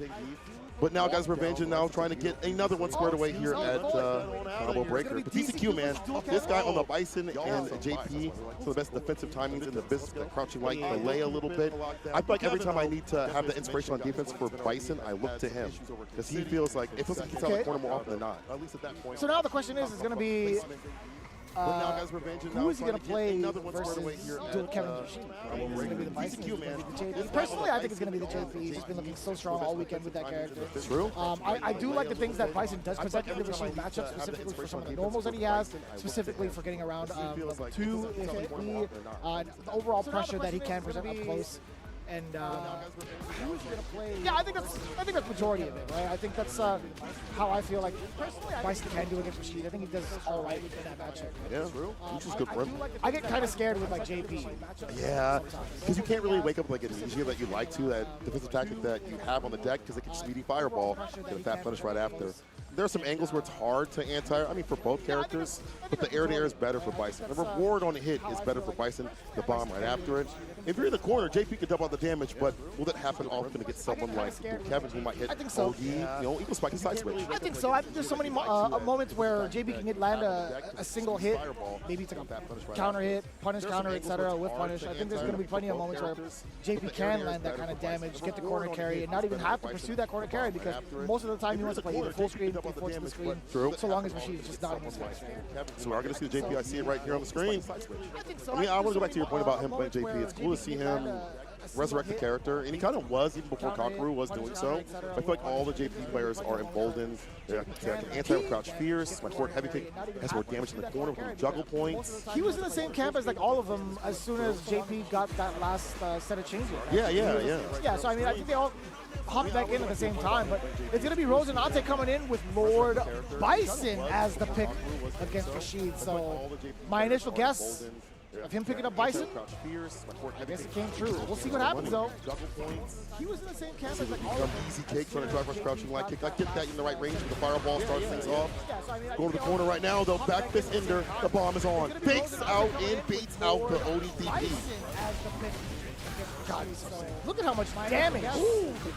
He's actually going to be dead. Stand fierce after this if you want it. Level 1? Yeah, I get it. Done. It's a nightmare right now for Dual Kevin. DCQ with the quickness. Go to the corner right now, though. Back fist ender. The bomb is on. Fakes out and baits out the ODDP. Yeah, scissor kick is so hard to punish for Rashid. You got to be nice and close. He's going to punish that crouching medium kick. That was beautiful, too. Hovering around that medium kick range, getting the punish kind of stand jab for the link into low medium. That was actually kind of nice. Punch straight off the back roundhouse. Barraging again. Yo! Really? He delayed that jab and got a counter hit against DCQ. I couldn't even tell you what normal DCQ decided to press. No idea. The fact that Dual Kevin has that defense nice and close was good, but now the jump in is even better. OD, scissor kick. Head back, fist right after. Nice throw. This adds up to real bad things right here for Dual Kevin. Perfect parry is what I would say, but no medium until OD equal spike or anything right after the side switch. Level 2 coming through. It's a punishing level 2 of that. First game of DCQ. If you had the stand medium into some sort of OD. Eagle spike the side switch or whatever sort of knocked that him like an irradiant cycle. That would have been great, but that's not the multiverse we're in right now. Perfect parry is what I would say, but no medium into OD. He had the perfect parry. I actually didn't see what the interaction was specifically. What did the normal riff? Am I tripping? I don't think he pressed the button after the stand medium. He did the stand medium punch, but no stand light punch and anything right after. So he was mad far though. Like Bison was really far. Maybe he was too far to link into that. Just it's like I can't do anything. Well, I mean, if it's a punish counter, he doesn't necessarily need to link it to a light. Right? He can just go into a low medium kick if he needs. But you can't get like low medium kick into yeah, you have to go for like radiant cycle or just any sort of knockdown at that point. Or like light mixer or something. You can get no, you can still get like a eagle spike, just or an eagle spike. Wow, English, hello. You can still get an eagle spike, just not like the OD one. Nice, at least a knockdown. So Kevin, get back in blood with the shimmy. That's where this character definitely falters. You have to expend level 1 for that defense. If you're not that at that point, we've lost that much health. Not going to happen. This is for offense. Like it. You can still get an eagle spike. Oh. Kind of tough to manage, right? Especially with the bomb on you. I think you're more than willing to take that throw, but now you see that offense shine. Bison, not the best on defense without bar, but seeing as it stands with two down below, you could possibly whip out 2 level 1s if need be on that knockdown. It's true. It's a kick, right? The perfect range is hard again. Rashid can punish those. The stand is now being introduced.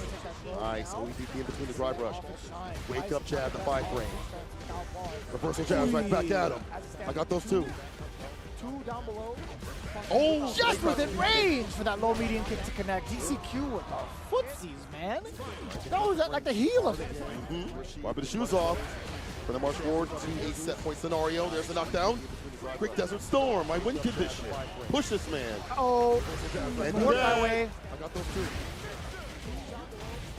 Oh, just within range for that low medium kick to connect. Another big whiff punish into the low medium kick. Oh, Kevin.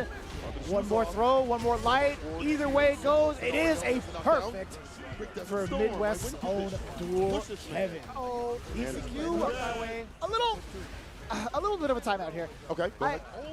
I don't know what the decision was with the level 1 trying to go past the level 2. Or at least like hit dual Kevin and then try to go into the One more throw, one more light. whirlwind. Either way, I couldn't even figure out what that decision was all about. Not gonna benefit you regardless. Like you knocked him away, but Yeah, you would there. have got smoked either way. a little. The win's still there, brother. Like, Timeout here. I don't know what he was really looking for right there. A little bit of a panic scenario. And then I gotta say though, beyond that, the corner pressure that Dual Kevin's presenting has been fantastic. Space himself out to have that crouching middle kick to be ready for any sort of button that's coming out to whip punish these typical buttons that would come out from DCQ in a corner position. Yeah, you would have got smoked either way. It's been something different right here in terms of offense. Now you might be seeing something different on the screen. The JP, is it selected? Is it locked in? I gotta say though, will he go for this? He's thinking. He's ruminating. It's back to Bison. He's locked in. He's staying on with the Bison, and I respect it. Honestly, there's some sort of comfort with DCQ's pick into Bison. I would have loved to see the JP genuinely, but Yeah. he's super confident in it, so he's gonna stick with it. It's back to Bison. Final game between the two. This is the right Staying pick. on with the Bison. Some decision making honestly wasn't like a problematic thing for the character more so than DCQ's decision making. So cross that back, maybe get more off. Offense has always been strong for him, I would just have like loved right to see now. JP genuinely, but confident in it, so he's gonna stick with it. Damn, that was, it felt like it was so delayed. Game between the two. From the light to the light. Right pick. I like that. Would you get the side switch on the punish counter, dash up? What's the pressure going to be like? DCQ does get thrown for the first time. Dual Kevin now find continuous pressure off some of these lights being delayed. Right now. Watching like kick, catch him walking back. Perfect range on the scissor kick. Damn, that Knows was, how to space those felt out. like it was so delayed. A bad trade on either side, to be honest. And this is such a hard spot for DCQ to kind of contest with if Dual Kevin's willing to throw out those fireballs just like that. They are a poke for the character. Dual Kevin now find So no for the anti right there. He makes it might have been a little too late. And Dual Kevin is kind of like goading DCQ on into trying to whiff punish, right? He's just outside of the range where Bison would be comfortable throwing out some of these mediums, and to the space where standing heavy punch would actually whiff. Yes. Excellent block on the overhead. Counter hit as well. Dual Kevin, bang! Number one. Anti right there. Super Rashid kick. Looking at match point. Goading Looks at level 2 as well. trying to whiff punish, right? He's just outside of the Slowing range things down. where Bison Less whipping, less letting DCQ come through. Introducing the fireballs as you mentioned. Again, the counter conversion, no big deal. Driver's throw, down and out. on the overhead. Counter hit as well. Dual Kevin, bang! Number one. That could have been a big whiff punish for the side of DCQ, but a little bit too late. Dual Kevin's the one that responds in kind because of that block scissor kick. Forward throw DCQ, drive rush forward. Back out again. Takes out the mix. Give me sweet chin music on your knees. Wow, quickly immediately. Once a huge lead, take the drive gauge away. Trying to take us to final game fun around as much as possible. Big whiff punish for the side of Also DCQ. avoid level 2 activation in this round. You can. Because of that block scissor kick. Forward throw DCQ, drive rush forward. Takes Charge out up. the mix. Give me sweet The chin parry, music. back throw. Can you do it now? Yes, you can. Can I kick it? No, he's gonna hang out with it. Now he can kick it. Trying to take us to final game fun around as much as possible. So right after, no enhance it, but no big problem here for Dual Kevin this round. Another throw. Single hit sinkhole into level one from Dual Kevin. Actually, technically from both. Single hit. Oh my God! He reacted to the drive rush appropriately. We talk about active defense. Now he can kick it. That's that boy, Dual Kevin. He's definitely got those. What an interruption to take down DCQ.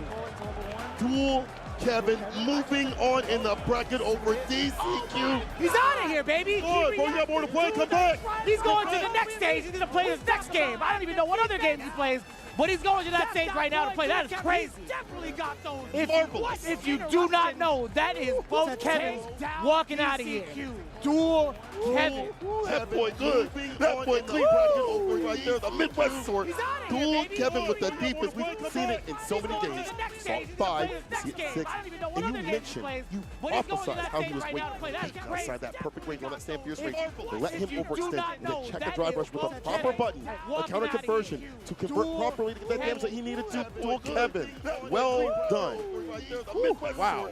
As an expert class in how to deal with Bison and also how to play Rashid at the highest of ranks and levels. And honestly, what is up for him? Top 8 for him a little bit later on. We'll see who he fights. But man, oh man, that crowd was popping.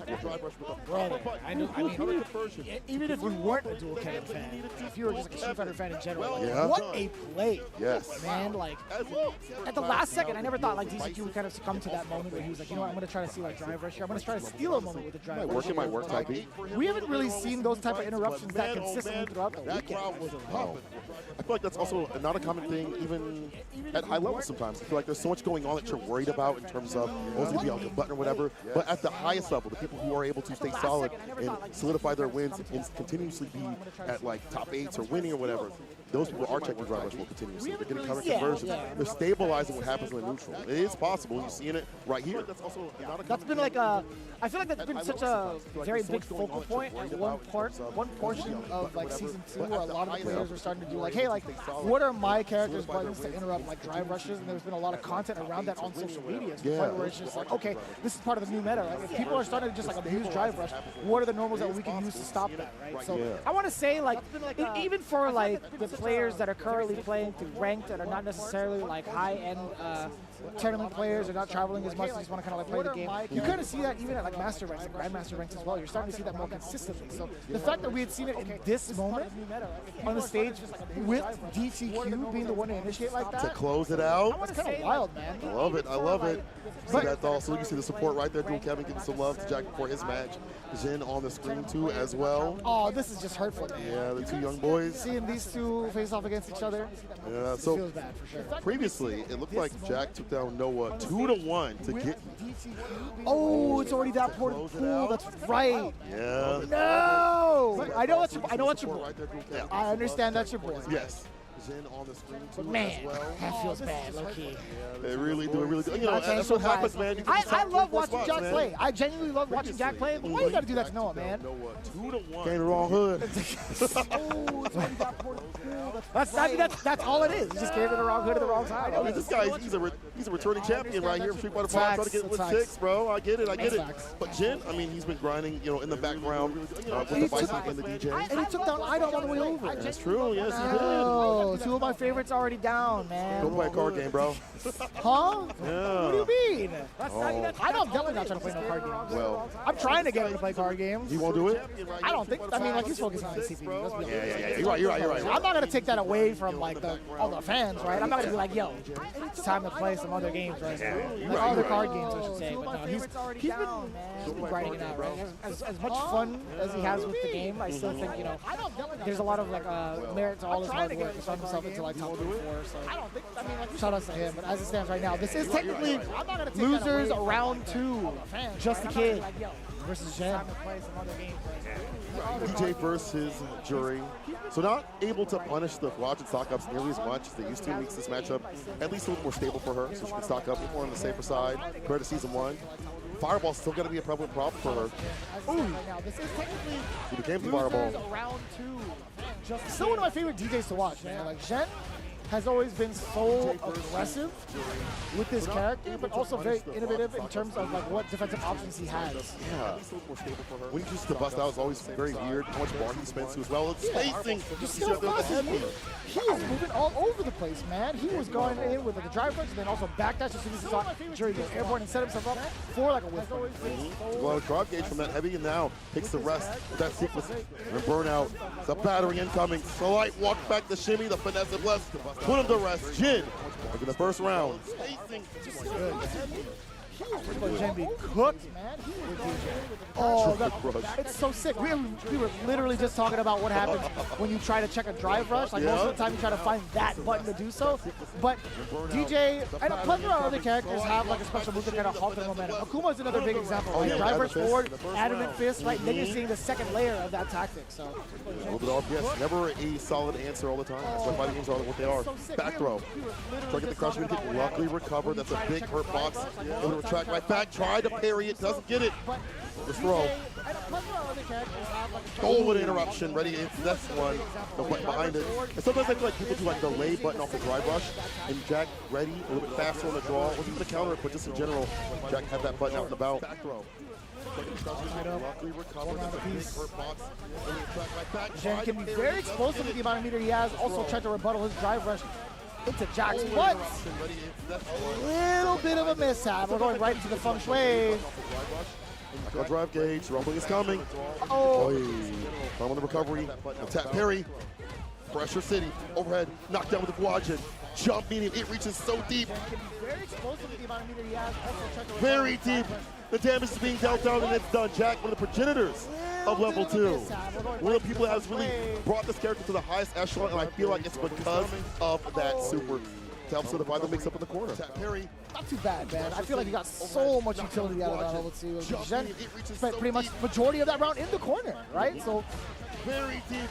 Maybe we'll get to see Jen kind of rebuttal. Like, it's always been who's initiating the offense first, right? Who's going to be the one to drown out the noise from the other player? Jen looking to be that candidate first right now, but Jack just find the escape just off of the jump. Damn! Really? The axe kick to stop the drive rush. Still, Jin, not the turn at all. Plus on the stand medium. Combo that time, the sway play set up for success right there. No stand pierce to route things back, and typically that range, even mid-range, just in general, stand pierce is such a good initiating tool. Jin knew what to do. Now, but Jack just find the escape just off of the jump. It's so tricky. It is so tricky. My man is stealing turns at this point, right? Jen is no longer playing by the book. Yours is mine. The dash up throw. Dash up fireball. Lock him down. Yeah, stop that driver from happening using that fireball to lock down the grounded approach. Now finds a foot to face up in the corner. Oh, you know what's incoming. Big boy damage based off the ODPP. Has a no level 1 usage right there too. Yeah. Yours is mine. Put in the pocket, save for later. I mean, like, if the target combo didn't kill, then level 1 sure. Oh, you thought it was your turn. No, sir. The perfect parry. The first one, actually, from a sequence like Jen, putting himself into negatives. Oh, you know what's incoming. Where you want him. In the corner with drop gauge utilized. First part of the target combo knocked him down. The throw. Oh! Not able to get an option select off of the whiz grab. Maybe like a roundhouse. Oh, it's a fireball slide walk underneath to avoid the drop kick, the quick dive. The fireball pressure here, heavy in the mediums, every so often now the light. One single hit for Jen. Will be lights out with the forward throw closer to the corner. Perfect parry against the sunset. Sunrise? Sunset grab? It's gotta be sunrise here, right? Feels like hey. Level 3 incoming. Good drive gauge. Up in the corners where she can really work. Especially if she has some quadra talks, fireballs. But beyond that, the stand pierce, crouch medium punch. Jump medium with the jump medium punch. That's the second time he's caught Jen trying to press a button on that incoming. It was the first time in the previous round while in Feng Shui Engine, and now towards the end of the set. The Stairmaster continues his steps through the bracket. All right, bro. Staring into my soul. I don't know if I feel comfortable. It's time trying to press a button on that incoming. It was the first time. Okay. All right, stop! Stop! And now, please, Jack, no! No! The Stairmaster continues. All right, ladies and gentlemen, there you go. We have it. Just a kid taking it down.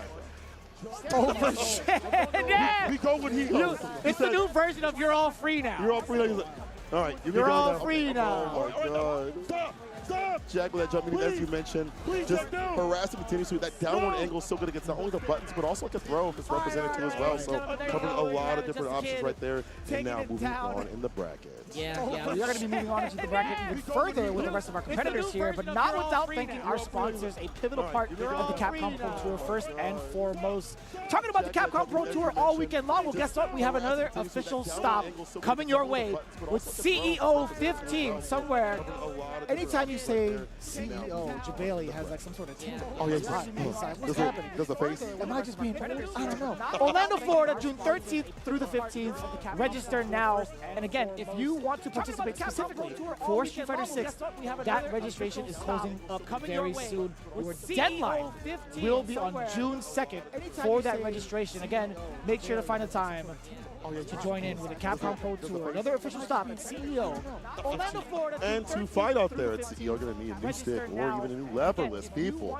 Ready to level up your fighting game gear and save? Visit VidTricksPro.com and enjoy 10% off when you sign up as a new customer. Hey, I'm a returning customer, but I need to get my engraving. This is not mine right now. We're actually holding up the stick and leverless at this point, but I have to go get mine right. Probably get Odin for this, but all these they have. That'd be so cute. That'd be Should do leverless. it, yeah. They have the Pro Tour for this one right here. So if you are in the video, go get your engraving right now. If you see them at any venues and they have that, get your engraving. These are quality.